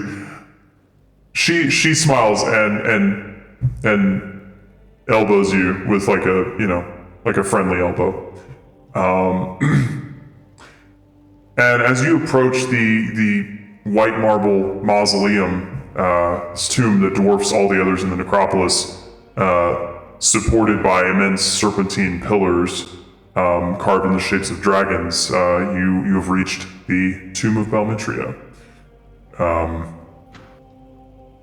Do you enter? Shade? Yeah, who enters first? Is it Shade? Not that it matters, but Not that it matters. Unless somebody else is volunteering to go first. nope. I don't volunteer. Detect to- magic. You saw what happened to Dark Falcon. magic. I'll just have that up as I'm following Shade in. Okay, Falbin is not going first. sweet. Kyra hangs back with you and enters whenever you enter. Shade, you, Theo, and Megas enter first, and We all teleport and Falvin's left by himself. yep. You teleport to Tim Hortons where you enter. Barista. Yeah. So you enter, and the walls and ceilings are just soaring. You're in an open what's the word for like in a hotel, like when it's just not a lobby, but an atrium, like an atrium? It's kind of like that. It's not like you're entering a pyramid that has very like close hallways. This is like a cathedral almost, and it's covered with mosaics that line the walls and ceilings. These are pristine, almost new in appearance. It seems that most of Damon's janitorial services are dedicated to this building. The panel closest to the entrance depicts majestic dragons soaring through the heavens with a formidable warrior mounted on each dragon. The next mosaic you see is dominated by the verdant coast of Thelia. A flight of various dragons remain aloft, and the silver dragon is shown making landfall on this new continent, symbolizing the Dragonlords reaching Thelia. Her rider, who you can assume to be Xander, greets a haggard-looking group of humans on the shore.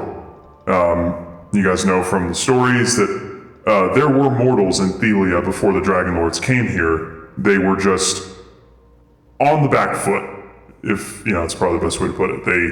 They would get washed up here, they would get lost here, and they just had no real civilization. They were just scrapping together a living.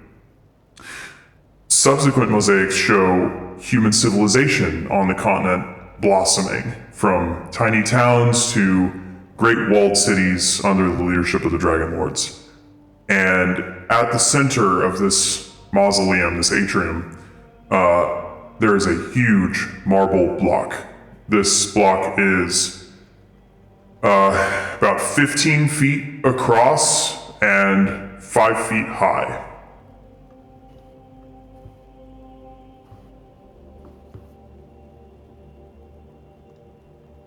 I walk up to the block.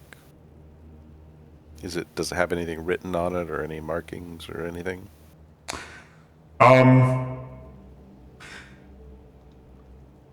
It has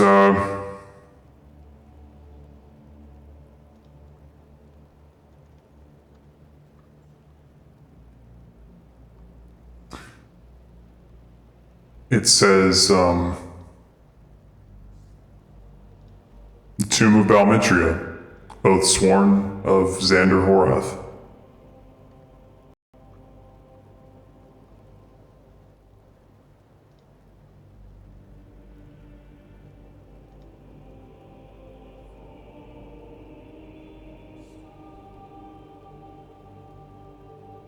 Still nothing magical? Nope.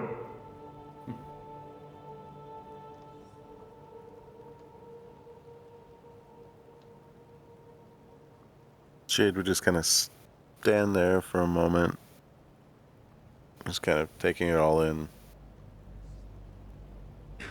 Yeah, you guys know that, Balmitria was noble, is really the best word. Shade, have you, remembered anything about... Well, yeah, you remembered some about the journey from... Yeah, little just bits and pieces and stuff. Yeah, and among a lot of those... Among us? Among many of those memories is the site of Balmitria, leading the charge, basically.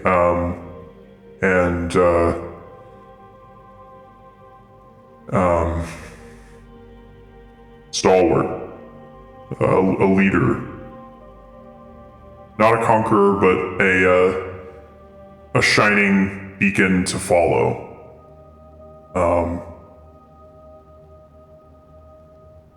She was one of the last dragons to fall in the first war, but she saved a lot of people.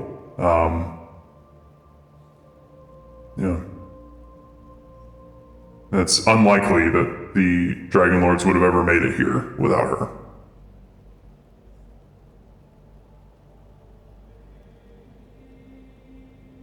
Shade would respectfully place his hand on the marble slab, kind of bow his head and just quietly say,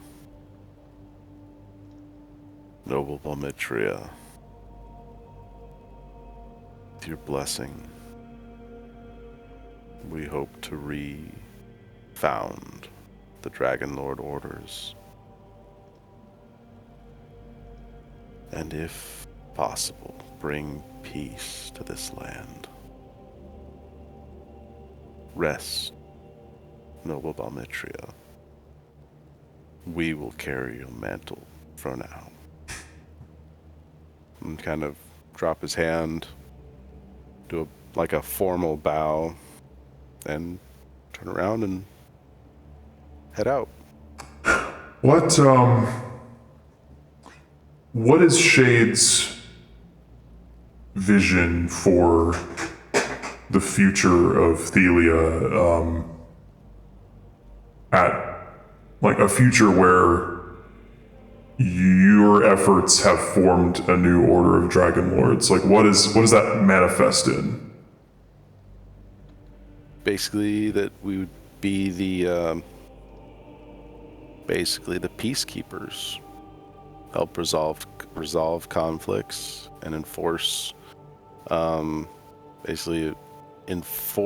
anti-aggression type of thing, and help protect the innocent and the common people from those who wish to basically cause trouble and really conquer and enslave. Love it. For all people, not just mortals. You feel your dragon mark is like on the back of your neck, right? Like the upper part of your back. Yeah. Well, it's like over my left shoulder. And Right. Okay. back and kind of arm.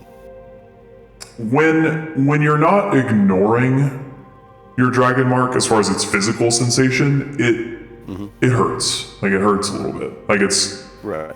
your wound is still healing. You haven't fully grown that hair back or the fur back where it was burned away. And it's giving you these powers, but it's a painful reminder of what you lost and what you had. And for the first time, that pain is more of a warm feeling. Where there was a sense of loss, there is a sense of hope. There's a feeling that you might find something that helps this future become manifest. And your eyes are drawn to another quarter of the atrium where there is a blank space where the others have mosaics depicting these feats of the Dragonlords. And in the very first panel of this blank space, a colorful mosaic image begins to slowly appear. That image being of the four of you making peace with Demetria in the Old Woods and holding the sprout of the Ultria tree. And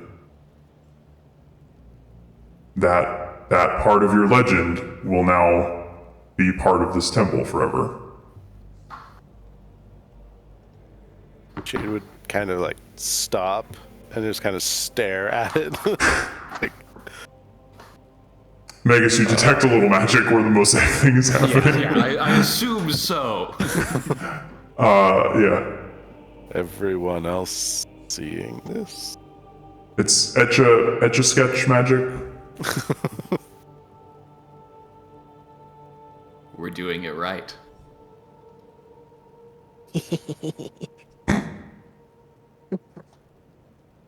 That's a What good would it idea say? for a toy.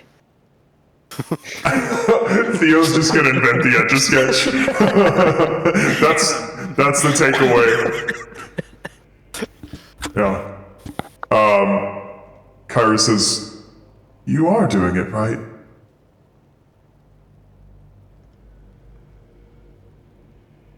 Balmitria seems to think so.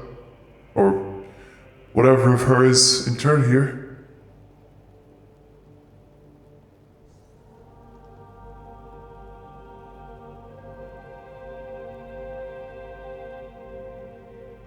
Then let's endeavor to keep on doing it right. Not fall to the same weaknesses as our predecessors. Or maybe by the time I get my memories back, my peers. Very good point.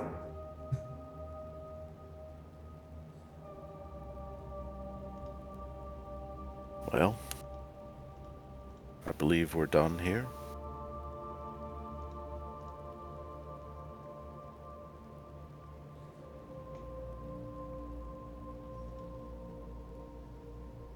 Believe so.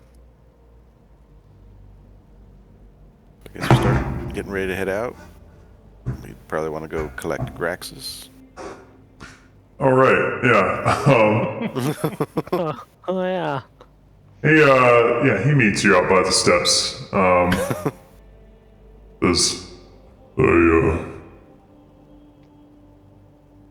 I heard some do-goodery going on over here. Tales of nobility and such. I heard you had an extra, very large axe. I do, in fact. I think it's probably technically belong to you or one of your kinsmen. Hey, Theo. He says, keep it. I have several to pick from. Ah, yes. If you can lift it. I can. Oh, I can lift difficult. it. I just have to put it in a bag of holding first. Science, man. Oh my gosh.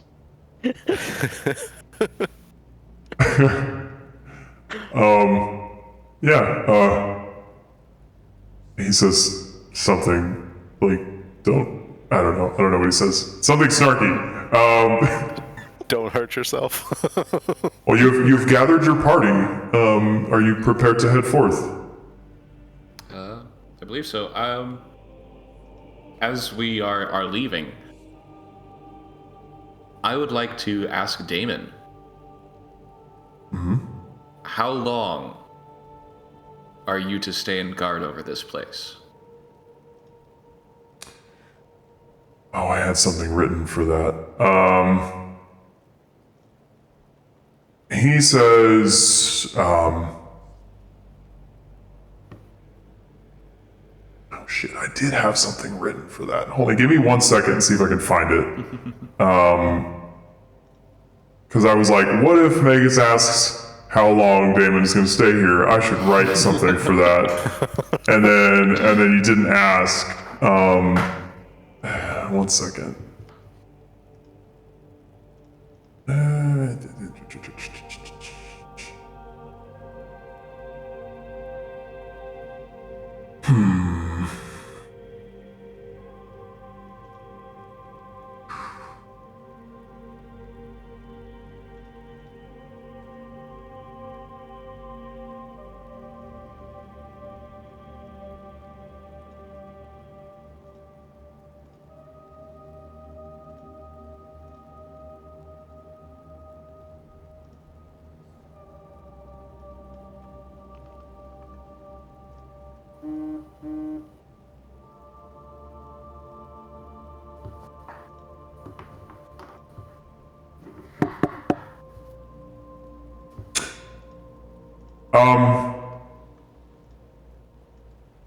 He says,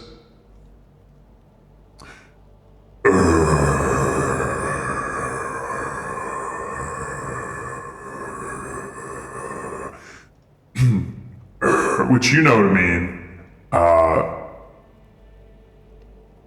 my purpose among the living was fulfilled long ago. My part among the Dragonlords has finished.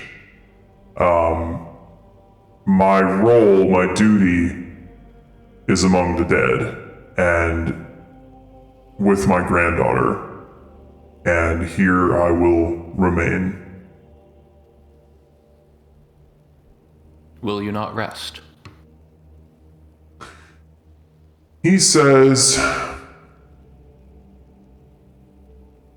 there is still more to learn in this life, in death, that to sleep forever would be to deny the further reaches of mastery of magic.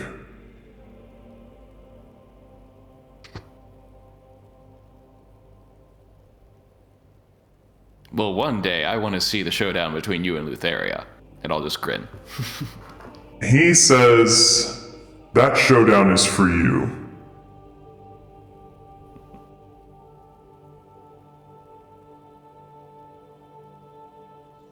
My showdown will be if you fail. Oh, ooh. No, he doesn't say that. He doesn't say that. It seems to honestly be about 60% being near his granddaughter.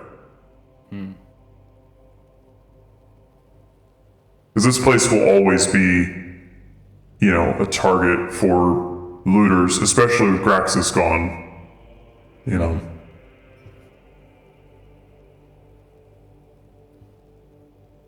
Other than anything that would have been in Cosmos tomb, we basically took just about everything. Yeah, the consecrated tombs have stuff in them, but, No. No. You can always come back when you're stronger and not scared. Exactly. I'm pretty sure that if one of the gods looted the tomb, they would still die. Oh, right, yeah. Okay. This is real. Curses are real, yeah. Anyway, well, yeah, that's all the dead guys, folks. And it's I still about... have that one. It's about... Yep. Mm-hmm.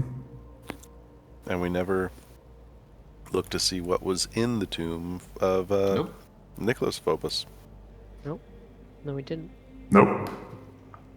Mysteries. Mysteries remain. Mysteries remain. Daniel's like, there's some key important loot that would make everything way easier. No. Just leave it. No. No.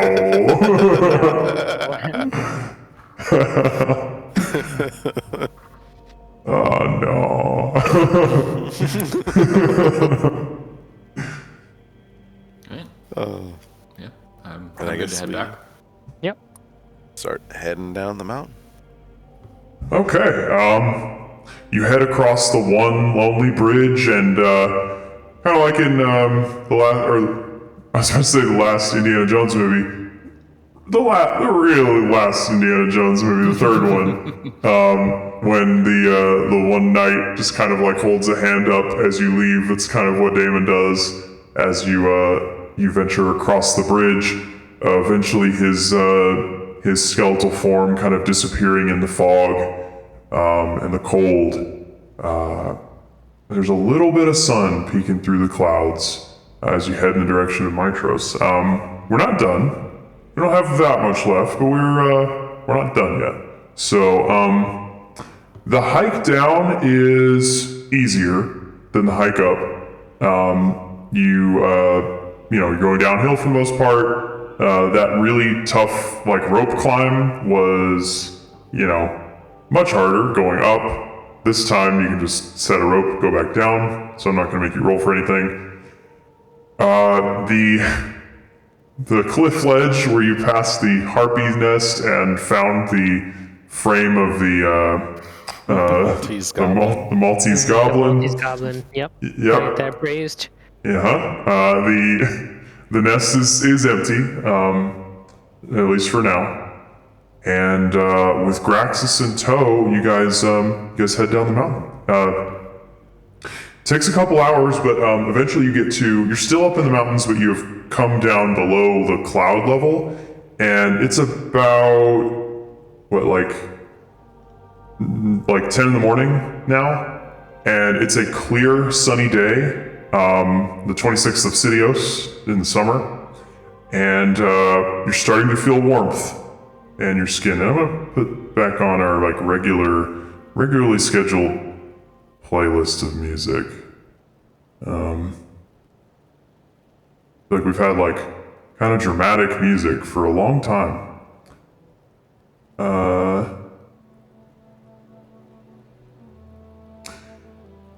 All right. Can I get perception checks from everybody? Uh-oh. Uh-oh. Not that it matters. Not that it matters. Not that it matters. Perception. Perception. Okay, Perception. Oh. Magus and Falbin, you guys, Magus, you're looking for Mitros. I feel like Magus really misses Mitros, I'm guessing. Yeah. Yeah. And so I would imagine anytime you're out in an area where there's a long sight line, you're either looking kind of symbolically to the city you grew up in, or you're actually looking for it. And in this case, you would know which direction it's in. It's towards the sunrise, and you can just barely see the coastline where Mitros would be. It's a long couple days journey, but it's a very clear day. It's only clear between here and Mitros. Past Mitros, very nearly at Mitros, is a very, very, very large storm. You've never been this far from Mitros, looking at it from a distance, but you can't recall seeing a storm that large encroaching on the city. What does Magus feel?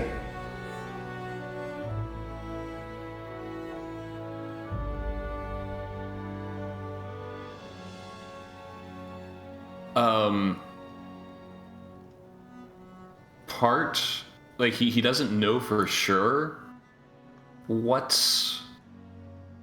it looks like. Mm-hmm.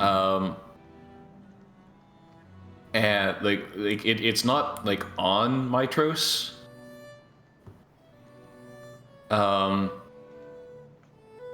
It's right about there.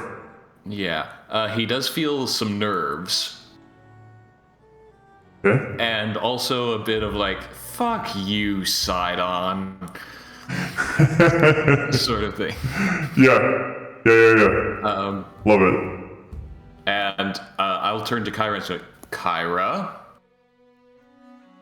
She says, "Oh my, that looks bad. Why do you say it like that? I didn't do it." No, but I think you may be in the best position to find out. Right, of course, yes. She, Roadrunner style, just pew, sprints across the plains, and you can't quite tell exactly how long it's going to take her, but probably a few hours at least. Yep, you guys are without Kyra now. Heading towards the base of the mountains.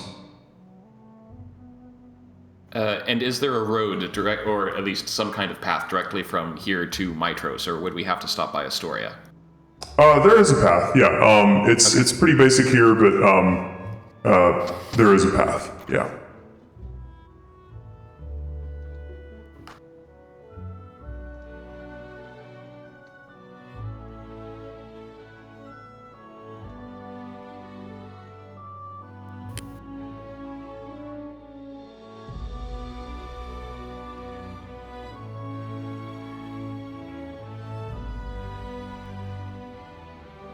Yeah, I'm going to.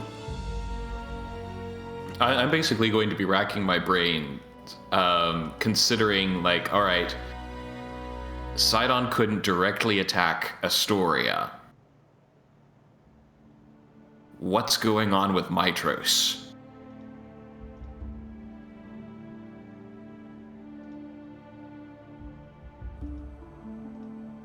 And like, if there's any sort of clue that I like in that I would know about, like history of Mitros.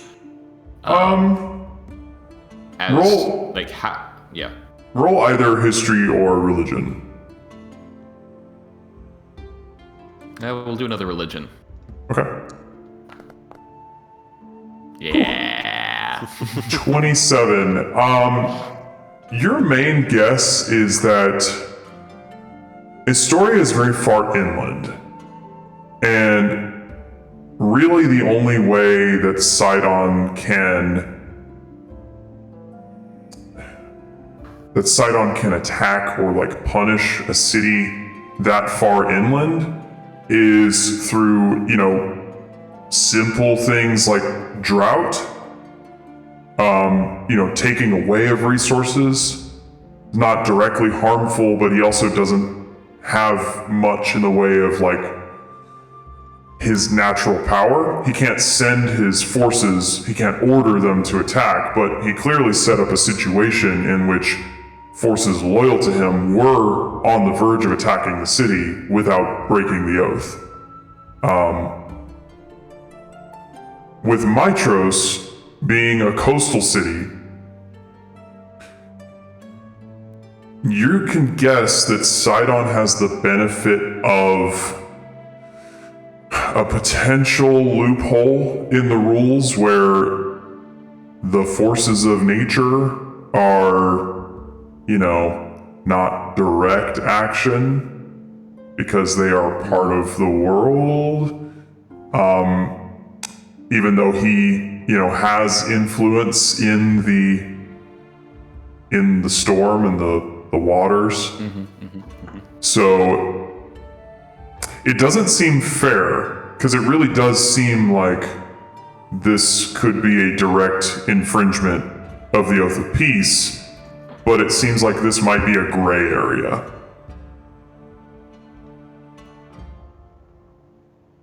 And with that implication, if he is able to outright assault a city using a storm, it's going to be bad.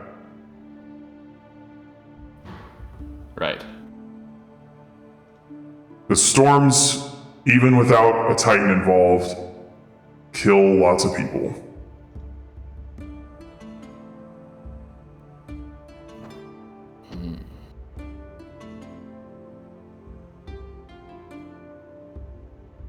Now how does Magus feel?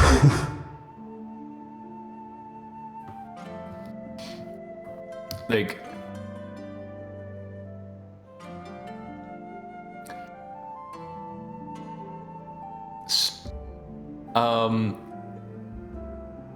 angry and impotent. So like, he's saying like, I can't fireball a hurricane. Won't know till you try. Like he's saying like I need to be so much more powerful than this.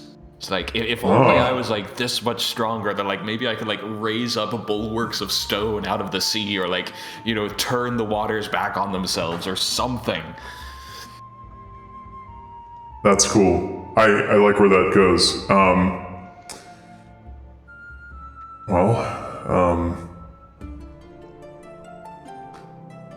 Has Shade or Theo or Falvin ever been to Mitros? I mean, Shade would have been to Mitros at least once, Yeah. but not like for any great length of time. Yeah. Theo probably wouldn't have.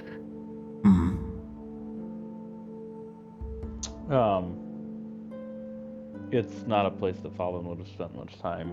He was more of a nomad, and if he had interacted with Mitros, it would have been more around like the outskirts rather than the interior of the city.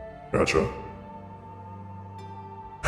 Okay, so seeing this storm approaching, basically right on Mitros' doorstep,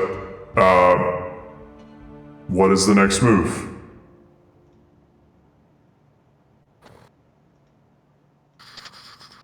Looks like we're booking it to Mitros. It's like, yeah, like I would.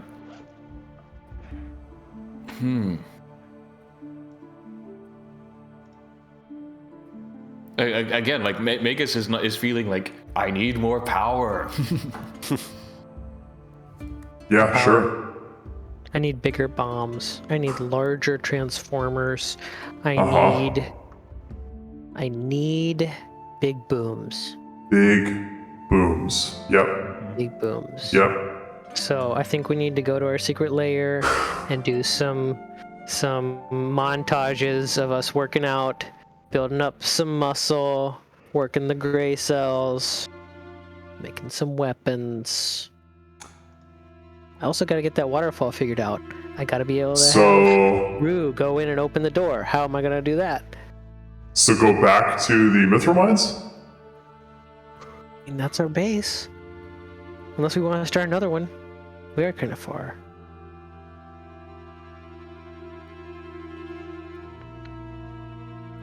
Also, my light is half the continent. You're So like, it was like 10,000 lumens. he's like, Yeah, I wasn't kidding.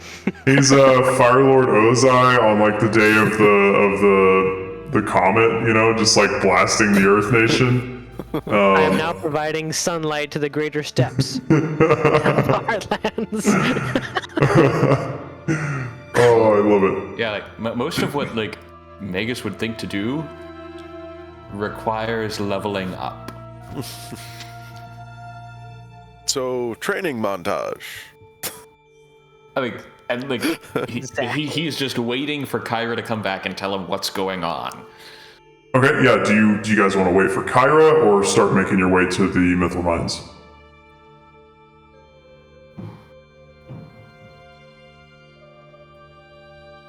Are we going to the Mithril Mines or are we going to Mitros?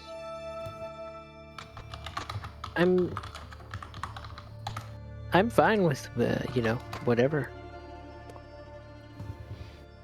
We could also stop here and give it some thought. We'd want to at least head towards Mitros, because if there's some reason when Kyra comes back, she tells us we should be heading to Mitros, we'll already be on the way. We could always turn around and head somewhere else when she gets back, meets up with us. That river there looks like it. Is that a river or a road? That looks like a river. Does that river go up to our hideout in Mitros? Sure. It must be the one that goes right underneath the waterfall, right? Yeah. You know, that We'll go to would Mitros, get a boat, and I mean we've got 5G, so we can buy a nice boat. make sense. We can. You could buy one of those like swamp boats. Oh come on, Fan we're gonna on the get something back. better than that. We'll say the river. Roof tap really hard. So that's actually a really good point. It might be faster. Well, would rivers run to the ocean? Is that how rivers work? Yes. Yes. Okay. You'd be going upriver. You'd be going We'd be upriver. going upriver, but we'd have. But with really this good storm, you'd be having a great wind behind you. See? Exactly. Great wind. Yeah, so it's up to you guys. I'm voting Mitros. Let's do Mitros. I'm voting Mitros. Mitros. Okay. Unanimous. We're headed towards Mitros. All right. You begin heading towards Mitros. You clear the base of the mountains, and you're now in the plains between Mitros and the mountain range. Can I get another perception check from everybody? I'm going to be so much more perceptive. This is about 3 hours later. Just shortly after noon. Is Graxus still with us? Graxus, I think he would start heading towards Astoria. I don't think he would come to Mitros. Okay. Shade would have written like a very short letter of introduction for him. What? to You give think to, the butcher needs an introduction letter? more to be Personality. admitted into the Iron Sentinels? Yes. Are you- Yes, he does. I do hereby swear that this guy is a good boy. He ain't chopping no more boys, he promises. No He's not eating more. any more farmers. Nope. No more. No. Yep, pretty much. Cool. So you guys have sent Graxus the Butcher to the city of Astoria. We need to rebrand him. Love That name ain't it. doing any favors for We him. may regret that. I'm going to say to him as he's leaving, like, we have helped centaurs who still serve the Titans when it came to saving their family, even though we may one day meet them in battle. Regardless of what you choose, which side you take, I do not regret releasing you from your prison. I certainly hope that you will see things our way. And if not, we'll drop a mountain on you. Graxus will remember that. They will remember that. And he heads off into the noon sun north. Okay, you guys are headed towards Mitros. Mitro. I remember what it's called. We're heading to Meh Town. What did you say? All right, you guys roll perception checks. Falba, Yep. in the distant skies, coming from the city of Mitros, you can make out 3 winged forms approaching you.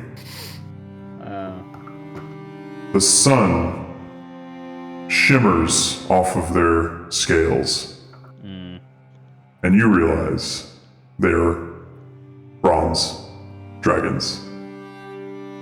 Are you sure you don't mean helmets? What? You have about 3 minutes. There are 3 dragons coming this way. Find cover. I don't have Earthbind prepared. I hope they're not intimidated by Rue. Is there anything around us that we could seek cover under? You are in an open plain. If you want to dig a hole, you have 2.5 minutes to do it. How does your hut work? Yeah. It takes 10 minutes. 10 minutes. Can you make it faster if you inspiration? What if I whip you with my whip? Yeah, if we properly motivate you. No. You guys haven't tried whipping yet. Well then. It's been nice, boys. Should we hop back? Armor. Should we hop back inside and take that teleport to see who's what's it? I make sure I summon my echo. Yeah, exactly. So as far as cover, I should have said there is a rock and a tree. There is a decent rock and a tree. Oh. How When you big talk is between a the rock and a tree? hard- Tree is like a tree? the tree is like 25 feet tall. The rock is like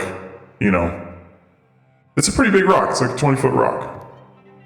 Rock. You can hide behind it. Rock. Hide behind rock. Do we have a blanket we can cover ourselves with? If we can't see them, they can't see us. Totally. That's just how it works. I did buy a new bedroll. You Ooh, did. that would be perfect. And you guys have about a minute to cover up with a blanket and hide behind this rock. Sure. Yep. I guess. Go and I have minor illusion. Does that? What does that do? You create a sound or image of an object within range that lasts for the duration. The illusion also ends if you dismiss it as an action or cast a spell.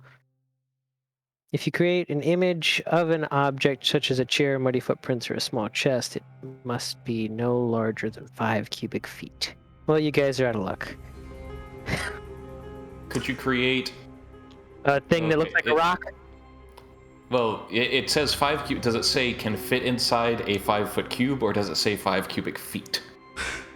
While you're debating, you also see a little dust cloud coming in the same direction on the ground. Yep.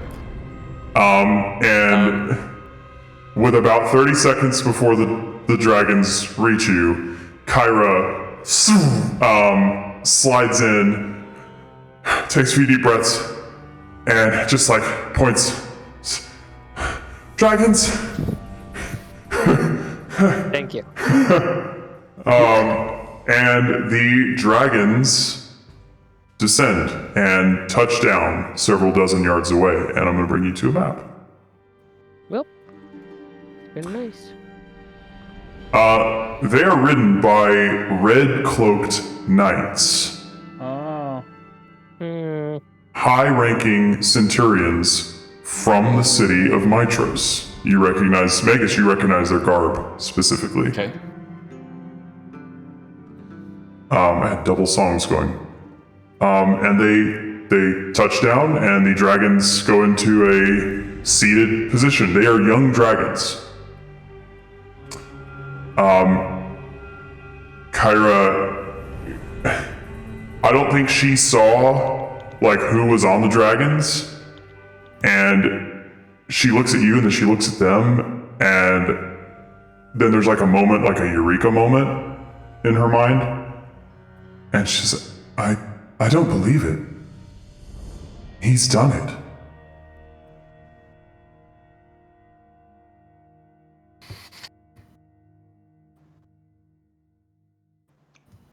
Now, it's just a question of if he was looking for us for good or ill. Do you know who she meant by he?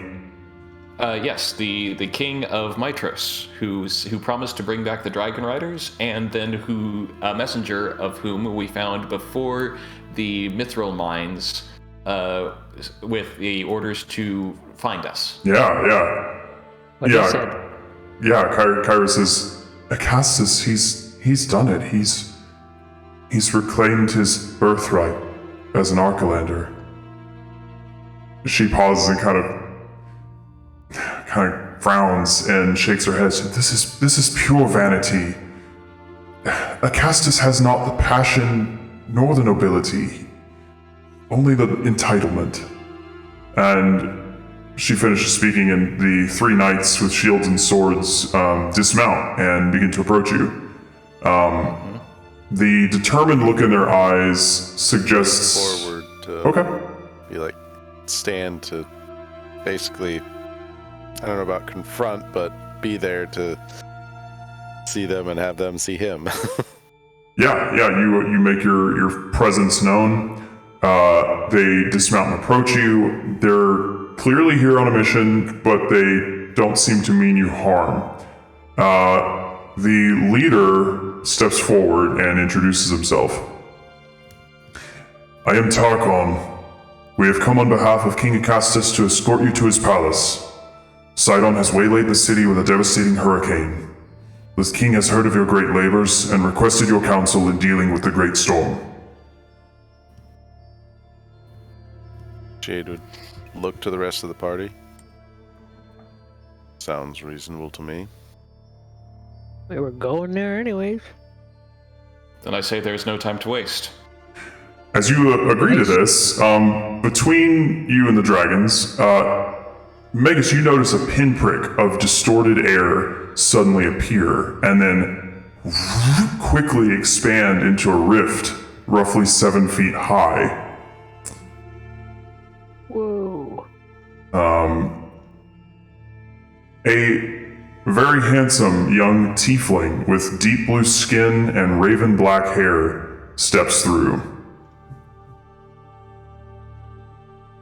He straightens his elegant black robes, seemingly tousled by strong winds and rain. Looking over all of you, his gaze turns to Centurion Tarkon.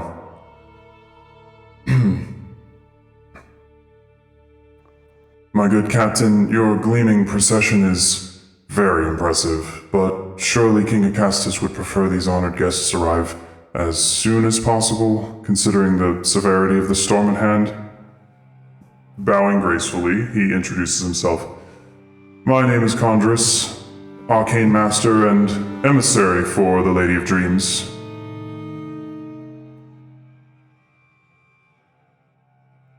Do I know of him? You know of him. You know that he serves on the council for King Acastus, among other nobles. King Acastus, his council consists of nobility from all the major factions in Thelia. So there's somebody from the Order of Sidon, there's somebody from Lutheria, there's somebody from Mitros, Storia. I can't remember off the top of my head, but it's a diverse group. And it was assembled by Queen Valis as a means of good faith politics, if that makes sense.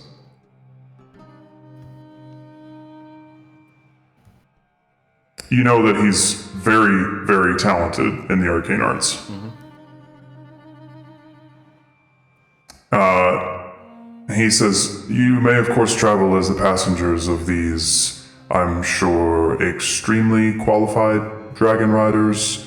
Or if you like, you can just step right on through to the city. Can we see through the portal, or is you can actually see through, and you see Mitros. Magus, you recognize the streets down the hill from the palace, and they are just being battered by rain and wind.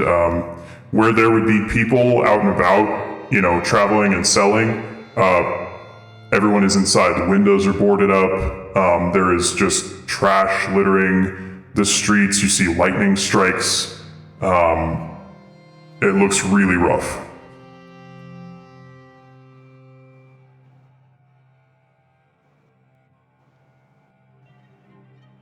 And Tarkon, he replies gruffly, though I dislike Master Condrus, he would never take ill action against you due to his seat on the council. On behalf of the king, I would vouch your journey safe, either path you choose, but we must move quickly lest the city suffer more damage. And he turns to head back to the dragons. Feel that flying things in a windstorm, not a good idea. Shade would look to Magus. Falvin's clearly gonna let others walk through this portal and be teleported. Yeah, you're a bit. We'll go. You're a little portal shocked, aren't you? Magus? Magus, can you detect magic? I'm pretty sure it's a portal. It's a little bit right here. Can you detect anything? A little bit right here. Just a little bit right there. Yeah, so A or B, which path are you gonna take? I like Magus will say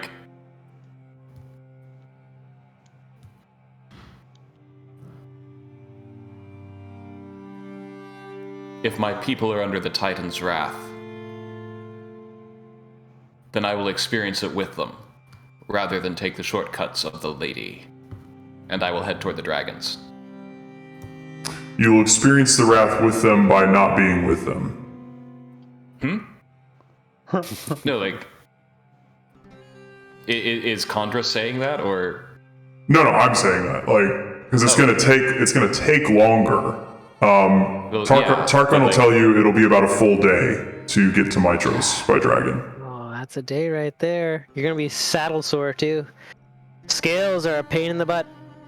This is the choice, right? Do you go now? Do you wait a day and get to ride a dragon, but atop? We're gonna have our own dragon.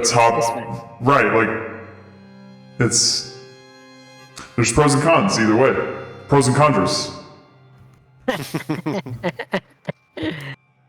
I mean, like, I would say, like, Magus isn't taking this decision for the purpose of riding a dragon. Oh, yeah. Yeah, I just wanted it to be a small part of it. Right.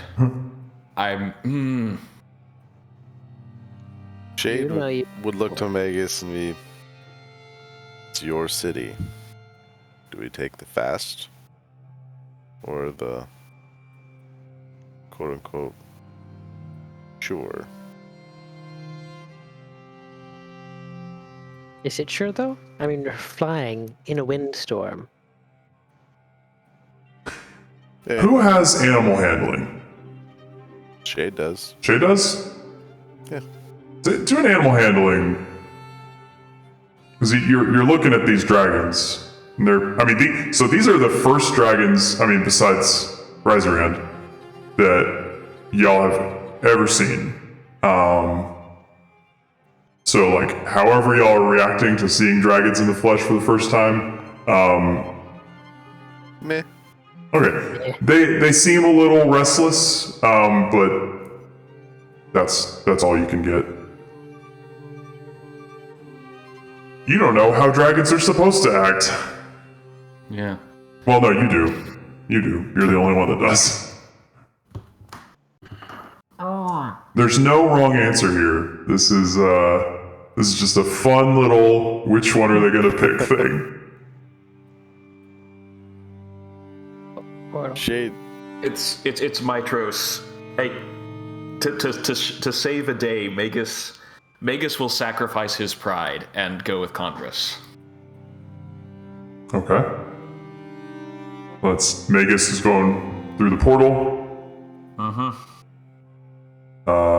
What about the rest of you? Portal! Portal! Portal! We probably don't want to split the party here. Okay.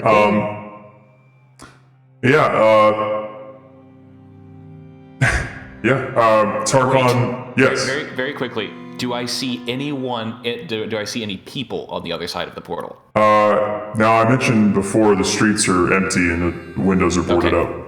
Yep. You're looking for like somebody you know to like. No, I'm looking if this is going to be a PR incident where the heroes of the Oracle come through a Lutheria Oh, sure. No, they're all behind the portal. Like they wouldn't sit in front of it. That would be a rookie. Cameras, They're- microphone. Yeah. Paparazzis. Yep. They're waiting for the ooh prompt on the. We just saw the hero step through the portal, everyone. You saw this live on Chandra News. Chandra News. All right. Well, Centurion Tarkon, he says very well, and then he heads off to his dragon. Who's the last one going through the portal? That would be Falbin, right? Yeah, that would be little Falcon. Falbin, do an insight check.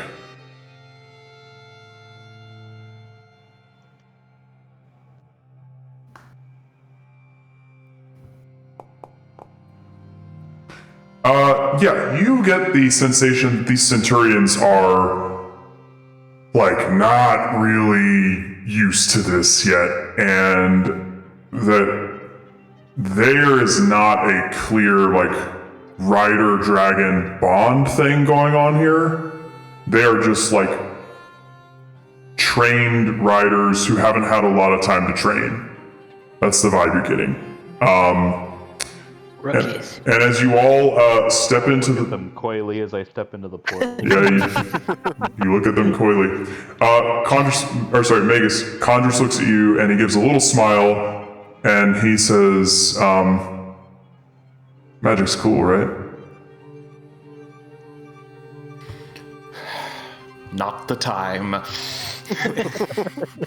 Oh, there will be plenty of time. And he steps on through and you follow, and that's where we'll end our session as you step into the city of Mitros. So, Dunskies. least what we believe to be the city of Nitros. At least what we think. Oh, but he said, Borders pop out. welcome to Costco. I love you.